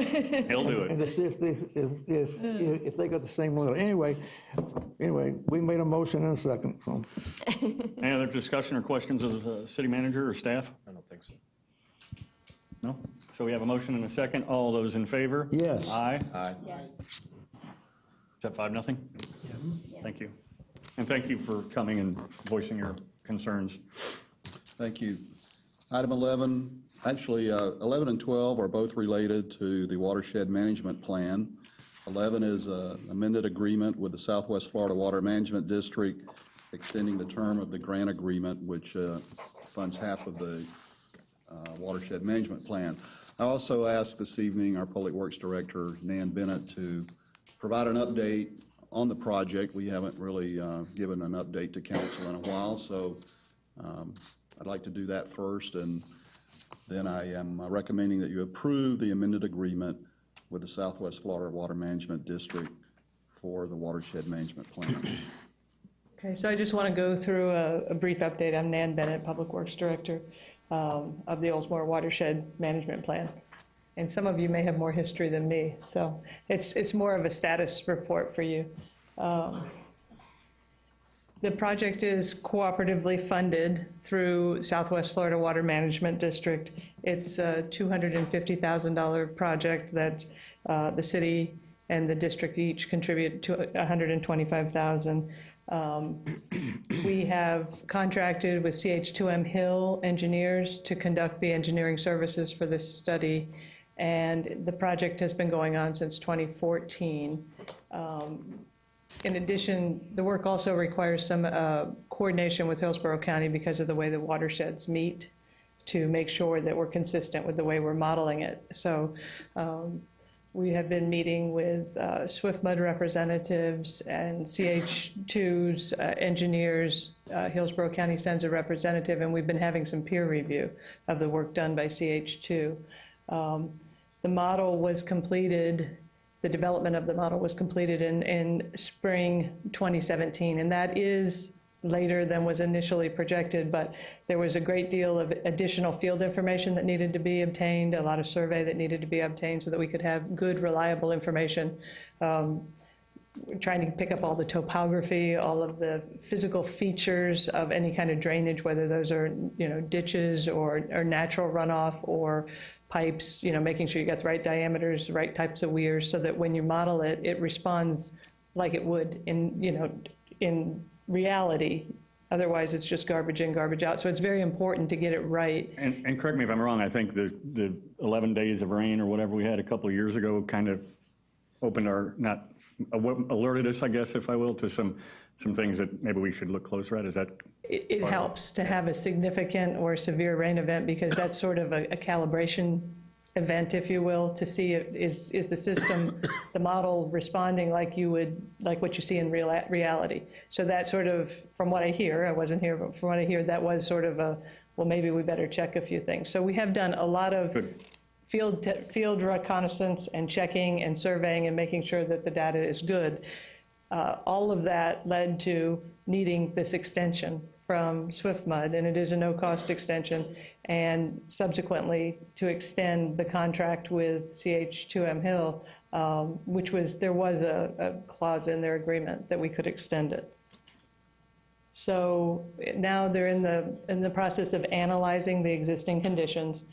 They look at flood risk, flood stages with different rain events, what happens with the water quality with all of these, how do the natural systems respond, and then they will recommend improvements, best management practices to incorporate possibly into our CIP to respond to different flood risk and things that we might need to do. So we are requesting council approval to extend the Southwest Florida Water Management District funding contract to give us enough time to finalize this project, to also extend the CH2M Hill contract services that was an option within their existing contract. And the current work has involved, like I told you, extensive data collection that was not necessarily anticipated. And the watershed model development, now that the parameters are all in place, is continuing. There's a schedule for another peer review in the fall. There will be a public meeting in the spring to talk about what this shows as far as the flood risk, and then we'll report the same thing back to the Water Management District's governing board, and the project is due to be completed in the summer of 2018. Now, Oldsmar is unique in this program. We're extremely unique. We're probably the only city, we are the only city in Pinellas County that has the problems that the city of Oldsmar has, because that's how unique we are. We have three, you probably can correct me on this, but in the past we've had 3 drainage basins here in the city where it drains in the city of Oldsmar. The city of Oldsmar drains 8,000 acres. And no other city has to drain that kind of water. we drained everything from Keystone Road at one time. And you wonder, well, why is Hillsborough County in this? Well, Hillsborough County is in this because we used to take Hillsborough County's water, the western part of Hillsborough County, we had to drain it through the city of Oldsmar, through the double branch.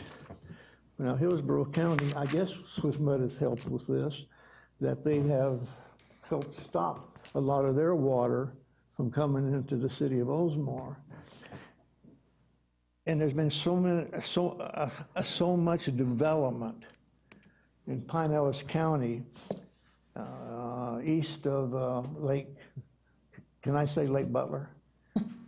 Lake Tarpon, that all that development has created different sheet flows of water into the city of Oldsmar. So we have a unique history of having all the Pinellas County, of East Pinellas County waters flowing through our city. In fact of the matter is, Mr. Mayor, I attended a meeting one time in 1988 when the city of Oldsmar was getting eat up. I mean, getting eat up by the residents of our industrial park out there. I mean, they were calling, he remembers, they were calling the city of Oldsmar and the staff every name in the book. And I got tired of it. And I finally stood up. I said, well, let me tell you people something. I said, if it rained just on the city of Oldsmar, you people wouldn't get flooded. You get flooded because of all of the sheet water coming from Keystone Road to the city of Oldsmar. Remember what they did? They finally said, you know what, he's right. We need to get a study. And they got a study. It wasn't Oldsmar's fault they were getting drowned out here in Cypress Lakes. And that's when I maintained that we should sue Pinellas County and Hillsborough County and make them pay for it and help the city of Oldsmar drain all that water. Good report, thank you. I don't know if you were done or not, but. I'm done. Okay. Good. Anything else? No, I think it's great. Having done many dynamic hydraulic models myself for stormwater, it's interesting. And as you said, if the information you put in is bad, the results are not, they're useless, so. Important to get it right up front. And I guess the one question is, you're expecting to have it done. Then I guess, is there going to be a recommendation as to what we do and the time frame to make some corrections? Some probably might be minor modifications, some might be major modifications. When might we see something like that? Right, after they get all of the flood stages all modeled, and we'll have a public meeting after that, but then they'll go back through and they'll look at, what kind of structural or non-structural improvements could mitigate some of the problems that they identify. And it will be much like a master plan. That portion of the plan will be a list of things to be done and a cost associated with doing those so that we can plan for years forward into the budget, which of those are our priorities and how do we want to get those done. Good, because I assume some of them are probably and some are costly, but I think some might be Easy. fairly easy and, might go a long way towards, helping the problem anyway, so. Well, this will never happen, but it also will give us authenticity to send a bill to Pinellas County.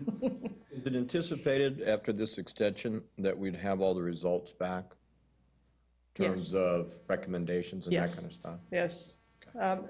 There was a couple of reasons for the delay. We were slow on getting under contract. Swift Mud was going through a change where their contracts review was very extended. I think I wasn't here, but I know I had other projects going through Swift Mud. There was typically a 6-month extension.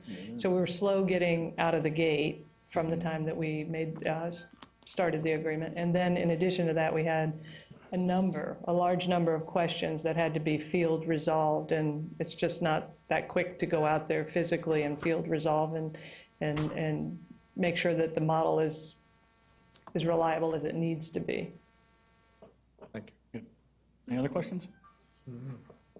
I guess we're doing item 11, although we've talked about 12 as well. I need a motion for item 11. So moved. Second? Second. We got a motion and a second. If no other questions or discussion, all those in favor? Yes. Aye. Passes 5-0. Thank you. Item 12 is a one-year extension of the services agreement between the city and CH2M Hill Engineers Incorporated for the Watershed Management Plan. It extends the term of the agreement from July of 17 to July of 18. I recommend approval. And this is just more of a housekeeping matter to keep track with item 11? That's right. There's no change in the cost. Okay. Motion, got a motion and a second? Second? All right, all those in favor? Aye. Aye. Passes 5-0. Thank you. Thank you. Mayor and council, the next item, authorize the city attorney to prepare an ordinance annexing West Oldsmar, Section 1, Block 17, Lot 22. This is a voluntary annexation of a property located on, I think this is on Huron Avenue in West Oldsmar. It has been reviewed also by the planning board, who recommends that the city proceed with the annexation of this lot in West Oldsmar. If you have any questions, I'd be happy to respond to those. I'm requesting that you authorize the city attorney to prepare an annexation ordinance for West Oldsmar, Section 1, Block 17, Lot 22. Need a motion? So moved. Second. Motion and a second. Any discussion on this item? All those in favor? Aye. Aye. Thank you. Mayor and City manager, can I make a statement before you start 14? well, that would be up to the mayor. Mayor? Well. Can we at least introduce the item first? We could allow him to. Sure, go ahead. Mayor and council, item 14 is a status report on the disc golf course under construction in Sheffield Park. Does not require council action. Our Leisure Services Director, Felicia Donnelly, is going to give you the update and status report at this time. Can I? Thank Yeah, you. before, You know, keep it short. Short. You know, I've wondered about this golf course for quite some time. You know, it never really came to council, but it has been talked about. And I thought, well, where'd this golf course come from all of a sudden? And so I asked the city manager, I said, you know what? This has never been a really formal thing that actually happened from up here. It was been mentioned before. I said, well, who do we give credit to for this golf course that we're talking about, with this Frisbee thing? And I said, well, since we're going to have it, and it is kind of elaborate, I said, knowing you, city manager, it wasn't your idea. And he said, no, it wasn't my idea. I said, it could only come from two different people. It could have come from. I know where this is going. Go ahead. Oh, Tom Trask, right? No, Oh. go ahead. Go ahead. I'm sorry. Go ahead. Be two different people. Now, it could have been three, maybe three and a half, maybe Eric. I said, Lynn could have come up with this idea, or he could have gathered the idea and ran with it. The only other person I could come up with was you. Tom? No, him. Yeah? Because I thought, Well, I think we talked about it at the meeting with you, Gabby, It with was Linda. actually a resident, or Yeah. I don't know if he lives here, but someone I went to high school with approached me about it probably like 3 years ago, out front at one of our ceremonies on the front steps. And I don't know if he sent us a Facebook message or something about it. And he was, and you know, I've played it in the past. Yeah, I it haven't was on played it in Facebook. years. I remember that. But he did bring it up. Somebody so- needs to take credit for this. I don't remember his name though, and I remember he had did you talked to talk the about it? owner at the Clearwater Disc No, I Golf thought you were Course. going somewhere. It was the completely mayor. We different. talked about it at the other park. You wanted to I mean, I buy brought It it was a back. younger gentleman, like Right. my age, that plays, and I can't remember if he brought in the owner of the Clearwater Disc Golf Store at one point, but I know he talked about it, and then Well, I now, gave- 3 years later, it's finally I happened. gave credit to the mayor. I mean, I think I'm the one that probably brought it up because it fit with our eco-tour, bless you, because it fit with our eco-tourism, and there was, I saw something, and I can't remember what sparked me, and I think we had some dialogue, but it's another great way, and I played years ago when I was a kid, and it really Y'all hasn't notice changed. how quick he picked that up, I mean. Well, I mean, it was a unbelievable. collective, I think we discussed it Was as a that council. bait? Were you just baiting him to see if he would? Yeah. And I think it was collectively, that is it something that we wanted to do? We discussed cost, it wasn't really a Yeah, costly we've thrown thing. it Okay, around a few times, but- okay, now we know where the credit goes. Whatever. Go ahead. I give it, Felicia, the floor is yours. Good Writing evening. another book, that's why. It goes to Felicia. Yes, for pulling it off. Donnelly, Leisure Services Director. I understand it did come from a resident. Yeah. And it really is, a disc golf course is a really great example of how you can have active recreation coexist in an open space area and preserve the ecology of a site. So that's important to know. I didn't know we did all that. We do. One with nature. And you all, I have given each of you a map, and so with that, with the map, even though it looks like a lot of lines, it really is a relatively low impact to the environment. It's just the way that the fairways look like it's taking up a lot more footprint than it actually is. So this is a map of the course. We are still in the process of creating the graphics that go with that and a website, and you are looking at the draft of a scorecard. So we are looking at, in your packet, there was a timeline for completion. We're near the end. So we are planning on having the grand opening, the ribbon cutting, on June 24th, and that's a Saturday morning and at 9 a.m. So that allows some cooperation with disc golf club members who, after the ribbon cutting, are going to help facilitate the participants that come to the ribbon cutting to learn how to play. So in order to do that, it made sense to have it on a Saturday morning. So we're looking at a completion date of June 23rd. Can you talk a little bit about maybe maybe the slow rollout that you had talked about because of the scoring or ranking, I guess? I'm not sure what the proper term is of this, how important it is for us to get a good ranking. Yes, so this course is it's called a gold level championship disc golf course.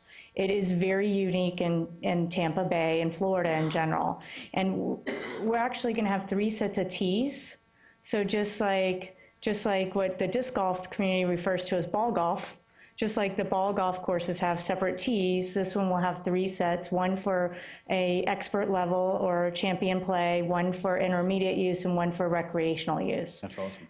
And so the disc golf community also has a PGA, and so they rank golf courses, and they send out people to tour to rank them.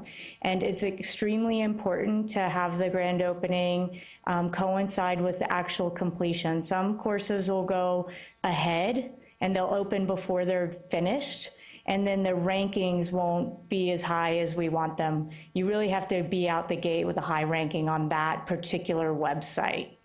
So that's why we want to make sure everything's perfect. And when do they rank it then at the thing? When do we find out how we rank, I guess? So our local disc golf club community, they are beginning an Oldsmar disc golf club.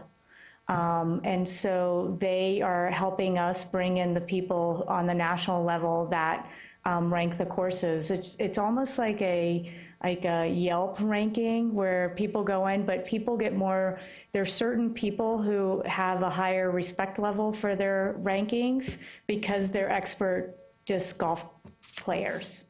So those rankings weigh more than if someone who wasn't a regular disc golfer would rank something. So that's the way it works. What's the one in Clearwater, the one by Old Coachman? What level is that? This one way exceeds the level of service provided. The disc golfers refer to the one at Cliff Stevens and Old Coachman as a small par 3. Okay. So it doesn't have different tees. It doesn't have the breaks into nature that this one has along the water and through the mangroves.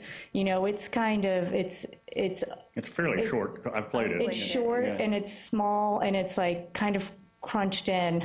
Yeah. My technical term, yeah. Crunched in to that. This one's wide open, fairways. It's just gonna be beautiful. Awesome. Yes. There's one thing I can guarantee it, that if we give, we can't give a citizen credit for this because it's the council that makes the thing happen. And it'll never be named after you. After who, me? What if he's a terrible disc golfer, though? We haven't seen it I have one question. A couple of residents, I ride my bike through there, I haven't because of the bridges out, but when I go over there, they were asking about the big piles of debris from when you cleared out the pass. Are those going to be taken away? Yes. Okay, I just wanted to make, before the grand opening? Yes. Okay. Donating them to Jerry. Make some Adirondack Just trips. wanted to make sure. They were Thank you. gonna light them on fire and make it part of the difficulty, right through, yeah. Yeah. How will players obtain these, or how does it work? Because it's so different now than it was when I played, We're working, it definitely has evolved, so disc golf is definitely a more professional feel to it than it was 20 years ago. And so we're working on the graphics and a website, so at each hole, there's gonna be like signage, like a ball golf course that has a picture of the tees. Disc golf's a little different because they relocate the basket. So each hole will have 3 different options of where that basket is at any given time, so that you can actually change the course more often, so Interesting. that it gives a variety of play to the disc golfers. And we do that, I guess? We'll do that in coordination with the disc golf club. So the signage is made to have the tee to be relocated in 3 different spots, which I think is unique for That's disc great. golf. This will feed on itself and It's huge, it will yeah. grow on itself. Oh, yeah. Quick question, I think we talked about this before, so I know Clearwater has the disc golf store. Are they planning on opening a location here in the city, or like, is there a, obviously, people that want to play would either have to rent disc golfs or buy them, the discs, and, I mean, have we had any talks about that? I have heard some talks about that, but nothing solid. And we are looking at some options through the club to provide some loaner discs at the beginning. There are 200 discs. I had no idea. Wow. So there's 200 different clubs, and they call them clubs, right, in disc golf. And so we're looking at options to try to provide them locally, whether or not that's like a starter kit for people to come out. The disc golf community and the club that's going to be in Oldsmar is going to offer introductory kind of lessons at the beginning when they plan on playing 3 times a week. And so we've asked them to have introductory, so when the public shows up, that there's somebody there that will welcome them and help shepherd them through the course. Yeah, because I know we'll get a lot of disc golfers that are avid disc golfers, but for a resident who's never played to come out, for them to make the investment in the discs, they're expensive. Like, I don't think we would get a lot of that occurring if we don't have a local store or loanable discs and things of that nature. Good point. And what do we have any kind of anticipation of what kind of foot traffic we may have come out to play? Or not foot traffic, but participation? There is no golf carts out there, so. I don't know, but I do know that the sport's growing. Yeah. So we're seeing just at a national level, from watching recreation trends, I definitely see a trend in this. It is it's not as long as a time commitment as golf, and then it's of all ages. And so having these 3 recreation tees, and you can play as much or as little as you want. Mm-hmm. So that gives a lot of flexibility for the person who just wants to go out and spend an hour doing something with their family. Quick question, or 2 questions. One, are we going to have certain hours that people are allowed to play on the course in certain days, or is it pretty much any time, dusk to dawn? And then secondly, is anyone going to be allowed to rent out the disc golf course for special events, things of that nature? We talked about So it will be open during park hours, open and free to anyone who wants to use it. Okay. We are working out agreements, the specs to that for the disc golf club to provide regular play, because it's important to have somebody there available to integrate with members of the public. And they're looking at 2 nights during the week and on Saturdays. We're looking at the sports tourism, the ecotourism element of that, and this is a gold level course, so there will be opportunity to bring in tournaments. In that case, it would be closed to the public. Okay. So, we're looking at bringing in those and we would rent it out just like we would rent out other facilities, just like ball fields or something like that. And to answer your question is these will be available to download online, so you can bring a scorecard with you. I kind of wonder, because I can't imagine them just be sitting, out there. The other interesting thing is that it's connected to the trail, which hopefully our trails will be connected to the rest of Pinellas County, where, and I guess to Jerry's question, I know how I brought it up. There was a 7-chamber mixer at Bright House Field, now Spectrum Field, and I was up there, and I'm walking in, and I'm seeing all these people with huge backpacks, and I'm seeing Frisbee golf things sticking out of the back of them. And then I walked into Bright House Field up at the top, the mezzanine, and they had set up, I didn't realize that, but they set up a course in there. So I brought it up. I'm like, I think we talk about it, ecotourism. I'm like, how difficult? And I think we got a price, and Lynn, to Lynn's credit for starting it, but I didn't realize, and like you said, they had, probably each kid had 50 Frisbees in his backpack, so. It would be nice too if there was a way we could have some of these already available, either at like the Leisure Services building or something, because even like me, I'm in IT and my printer never works, so I don't print out anything, or I have to go to a store. Yeah. So it's just, I think if people came out there, or like Eric kind of just slowly said, an app would be great. Yeah, that would be awesome. I'll tell you what, our city has gotten to the point where we've got so many moving parts that we could justify an app. Yeah, for sure. Yeah. What's the buzz in the golf community about our Gold Course? Is there? I've heard they're extremely excited, and they want to come help too. So to have people that are so passionate about what they do to want to share that's great. Yeah, good. Well, we hope it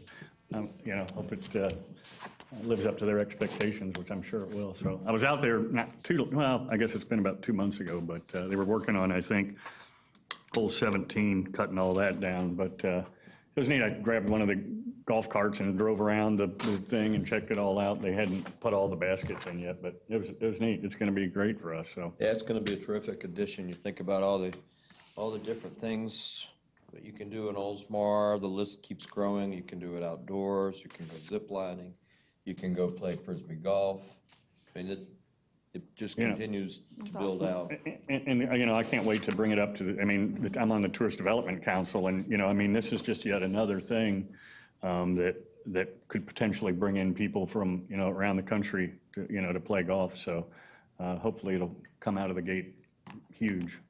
So anyway, better start practicing for that ribbon cutting. Wow, that's it.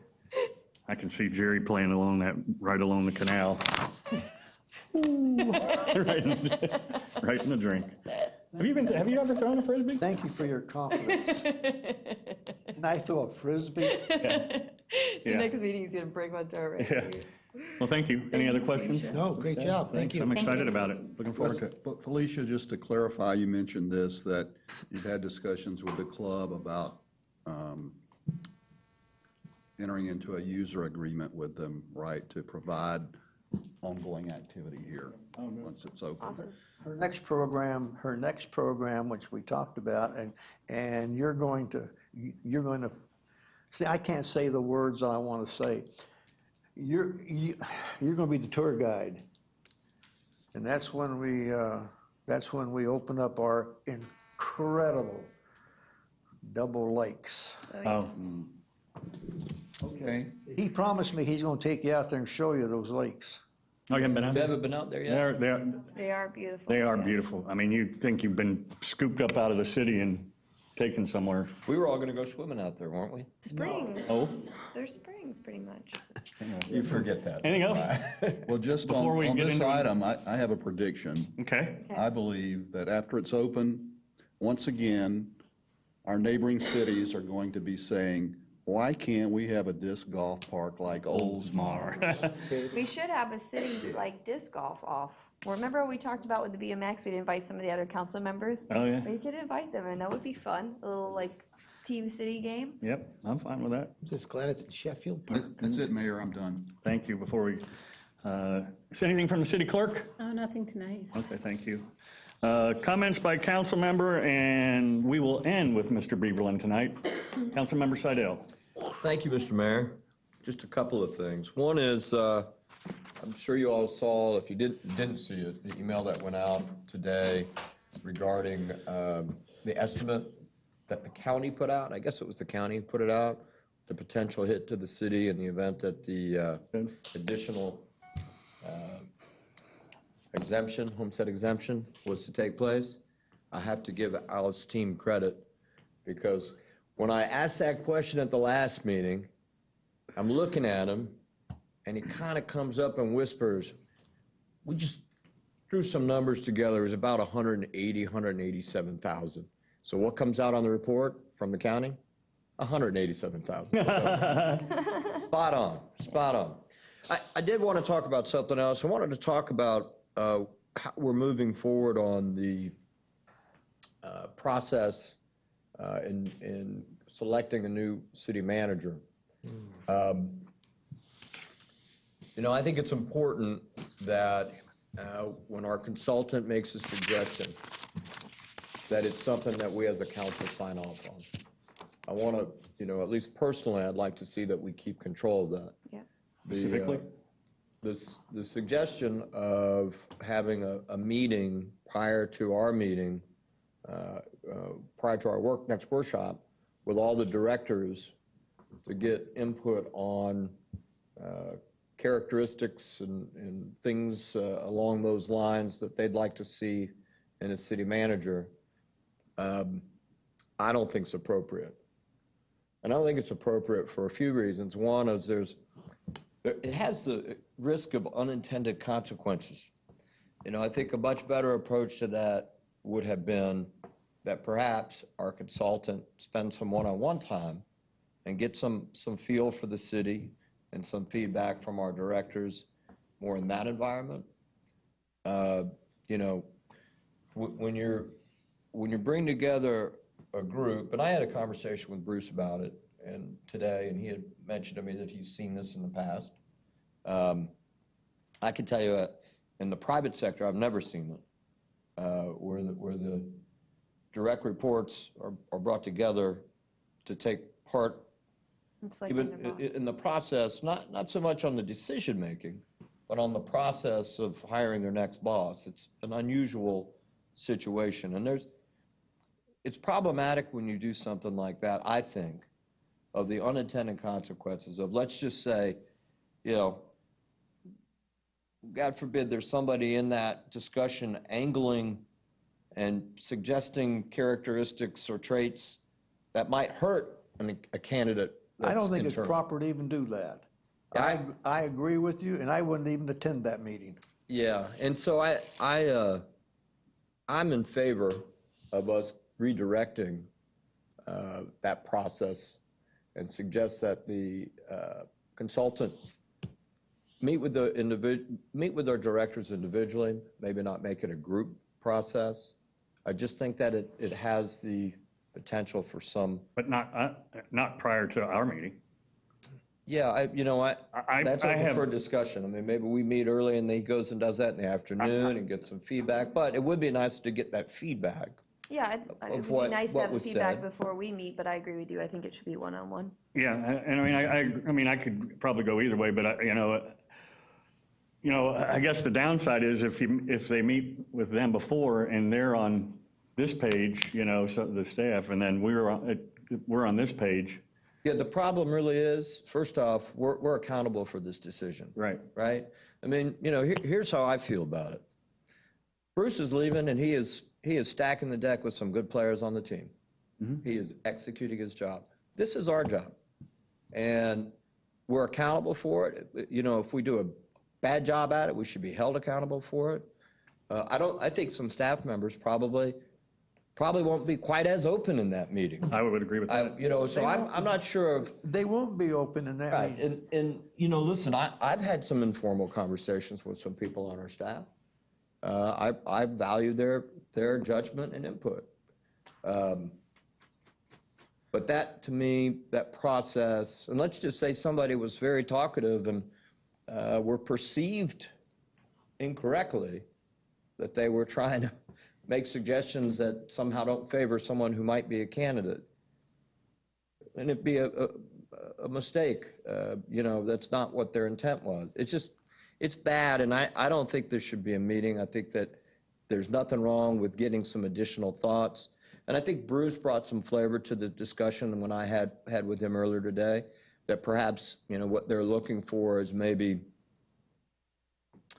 helping the consultant understand our community, not necessarily, but that's not what he said in that, in that description. It was pretty, Well, there's two on here that feel the same way. Can we just have one more on there and do away with the whole discussion on it? I mean, I'd like to have a little more discussion because this is an important issue, but I still do have a little bit of heartburn with potentially the consultant maybe having a preconceived idea of what the city wants. I agree with you that if they were trying to find out, what each department did and, what projects or whatever the things are, but they could come in with, some kind of a preconceived, maybe after they meet with us, so they know the direction that we are. And I agree that if they meet collectively, Party A may not think that Party B does a great job, or Party B might not think that A does a great, and are they gonna say that? I mean, I don't think that's gonna happen. Well, I think we have to give the consultants some credit that they've probably know how to do these things, which is why we've hired them. But I also would say that I agree with Eric that I think one-on-one is more telling than a big group of meeting right before us. I don't think it matters before or after, because at the end of the day, we are to be held accountable to help make the decision. Then it's they could settled. meet with anyone, it really doesn't matter. It's settled. And I think, we should give some direction, and this probably sends a message to the consultant and to Tom and Dean, who are running pointing on it, and that if there's, I personally want to know what is being proposed, and I'll grant you, in their bid, they said that they would meet with leaders, the leadership group, I think was the way it was Leadership termed. team was the term they used in their proposal. And so I don't think that there's anything I think that's been disclosed in what they're working on. However, to me, this feels different. And so, I agree. message to the consultant, hey, if you got some plans, put it on a piece of paper, hand it to the team, and let us vote on it. You sold the farm, don't buy it back. I'm not, I'm just, Well, they're two different issues. I mean, I'm not crazy about it before hours, but I'm certainly more in favor of one-on-ones than, So is there a consensus on that? I don't know. I don't know what it does. Both of the people are here, but I don't know what it does. But we also have questions that we have to have ready for that meeting. Right. Well, yeah, but that's on us. Right. What's your thought on the group meeting versus one-on-one, Dan? I'm not sure. I personally like the way it is right now. I think that Dean and Tom have, Yeah, but with the consultant meeting with the department heads as a collective group as opposed to meeting well, I one-on-one. personally would like them, what Eric said, one-on-one. I think that would be better. I think it's a consensus. I don't know how we fix that, but. Okay, so I understand that, individual instead of group, then the only question left then is timing. Do you want those individual meetings to take place before or after the meeting with you? Because we need to coordinate it. He's coming from out of town, so. I personally would say before, just because if he does get some feedback, I would like to hear that in our discussion with him, so. I mean, if that's. It's already booked for before anyway. Yeah, And I'm fine with that if that's the intent, is for them to tell us the feedback that they got as part of our meeting. Is that the intent? I don't know. I'm sure it's not the entire intent of the meeting. No, I know, but is that part of one component of it is for us to hear the I discussion? didn't perceive that that's the way it was going to happen. He was going to gather information. From them and us. And then, at some point, obviously, you'd become aware of it, but I didn't foresee it happening immediately Right, that okay, day. all right. But we'll talk to him about that and see what his suggestion When he is. comes in the night before, I believe so. He's got the I think I read that somewhere. I think he comes in the night before. Dean O'Neill, Fire and EMS Chief. Yeah, I talked to Mr. Davis this afternoon, and that's correct. He's coming from California the night before. He's actually in Manatee County right now with another search that he's doing. And I pulled out the memo that he sent to us, and I think it clarifies that issue where he talked about what he was really looking for. The nice thing about it is, like we talked about with this process from the beginning, is he is working for us. So as the conduit just for that information, in whatever format you would like to meet with him, or whatever format you'd like him to meet with other people in the city, it's your will. We'll be glad to make sure that it works to whatever schedule you would like to do. My suggestion is if we are going to convert this to where he talks to the department head individually, we're probably going to need a little bit more time, because right now it had just been scheduled for that morning morning from 8:30 to about 10, and then meeting with the council members 10:30 to noon. And again, if we want to make that where he does maybe a phone conference with us next week beforehand or the end of this week, or after the initial meetings you have, where you have those 4 hours to be with him to discuss all those questions that he had sent you, that's fine too. So we can shape this in any manner that you'd like it to be. Well, I'll throw it out there. I would say that we provided the time in the morning that he has now. Let him get done what he can get done. We don't change our meeting with him. We don't change really the intent of our meeting. And if he needs more time, perhaps he goes and meets after our meeting, or he does it telephonically with the individuals. But I'd say we stick on the plan, but we give him the direction that we would prefer him meeting with them one-on-one. Yeah, I mean, I think you could take the 2 hours and break it up and at least make initial contact visually and meet with all of them, and then if they need to follow up. I just think I think it's going to provide the consultant much more valuable information doing it individually. Yeah, I agree. Yeah. Ask him if this was a process he used several times before, and he says it's 60-40. He'll do it several times, and a lot of time he'll suggest it, and depending on what the council that he's talking to or the group that he's organizing this for, what their wishes are. So that'll be fine. We can contact him tomorrow and make sure that that's scheduled correctly. Sounds good to me. Perfect. Thank you. The only other thing I have, Mr. Mayor, is I don't know if I mentioned this, but I'm going to be a grandfather. Did I mention that? Oh, in case I didn't, I just thought I'd close on that. That's all I got, Mr. Mayor. Well, then you might as well start off with yours, Vice Mayor. Well, I am a grandfather. There you go. Thursday, my daughter Deanna had a baby boy, 6 pounds, 6 ounces, 17 inches long. Wow. Big guy, basketball player. Varden Matthew. Varden, is that a family name? My daughter said because it's Vardan, it's my son-in-law's grandfather, and my name, Dan, and then Matthew's my middle name. Oh. So that's the first one that my daughters have named somebody after me, so I'm pretty excited about it. Yeah.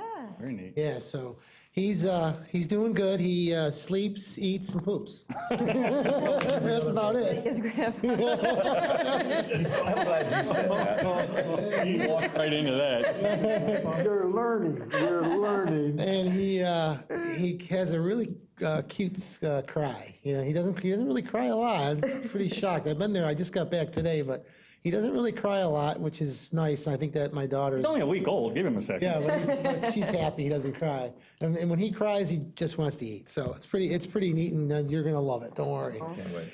And the other thing I want to say is I have a 5-year-old grandson and a 4-year-old, and since I've been spending so much time with them, the 4-year-old keeps asking me, Grandpa, where's your hair? And I keep telling him I got pictures of me with hair. He goes, well, where's your hair? He keeps asking me. So that was it. I have one other thing I wanted to mention. Doug, you mentioned about some of your stuff you've been doing. This Saturday night, I will be graduating from the Leadership Pinellas. Nice, well done. Congrats, Dan. Well done. Yeah, and that's all I have, Mayor. Thank you. Councilmember McGee. Well, since we were just talking about kids, it made me think of a quick story. You got some news to share with us? No. Oh. But when I was on Mother's Day this weekend, I went to Norway, and my mom Yeah, we saw. actually hiked with me.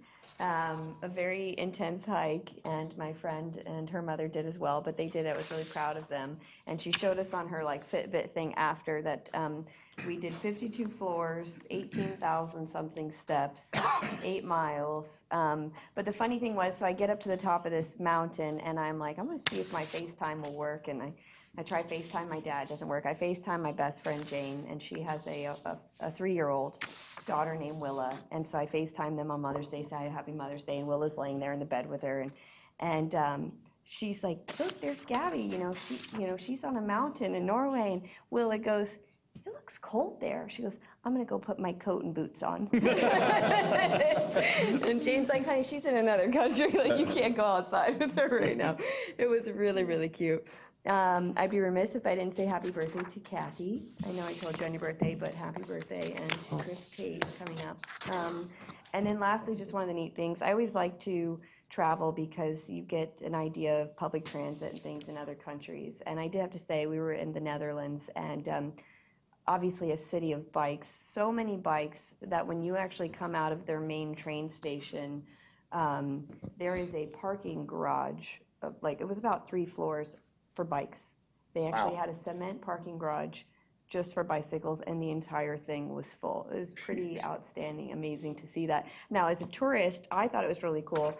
My friend's mother hated it because she felt like there were way too many bikes, and as you're walking and there's a bike lane and people yell at you if you're walking in the bike lane and you're kind of avoiding them at all costs. But that was really, really neat to see that in another city. And that's all I have. Thank Glad to you. be back. Councilmember Beaverland. I've always wished you a happy birthday. Okay. Don't forget Memorial Day, which is a very important day. I went on my tour of the poop plant.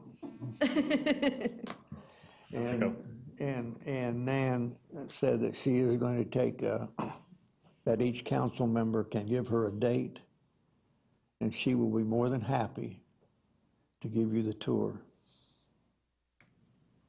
And she also said that those that don't pick a date, she will report you to the city attorney and the city manager. I've done it before. I've done it too. It was quite interesting. There you go. Sign up. It hasn't been a while, though. I did it. And thank you all for who you are. We've all done it. Right, yeah, we've done it. Somehow you didn't do it after all this time. He was Surprising done. to me. He was done. And You know what? He's never told a story I've done it about it. twice. Okay. All right. Wait a minute. My turn. You said you were done. I was there when it was built. Well, I remember, I went with, who was on council? Oh, gosh, I forget his name. He moved to. Greg Rubley. Greg Rubley and I did it together. He was in You know, the first Australia. tank where all the rough treatment stuff goes on? He just wanted to ask question after question. I looked at him and I said, if you don't stop asking questions, I'm going to throw you in that tank. And Bruce waited in the car for us. He didn't even come up. You have to understand, Several times. they don't have sewer tanks in Australia. New Zealand or All wherever right. it is. And in the interest of time and he changing his mind that he's done, meeting adjourned.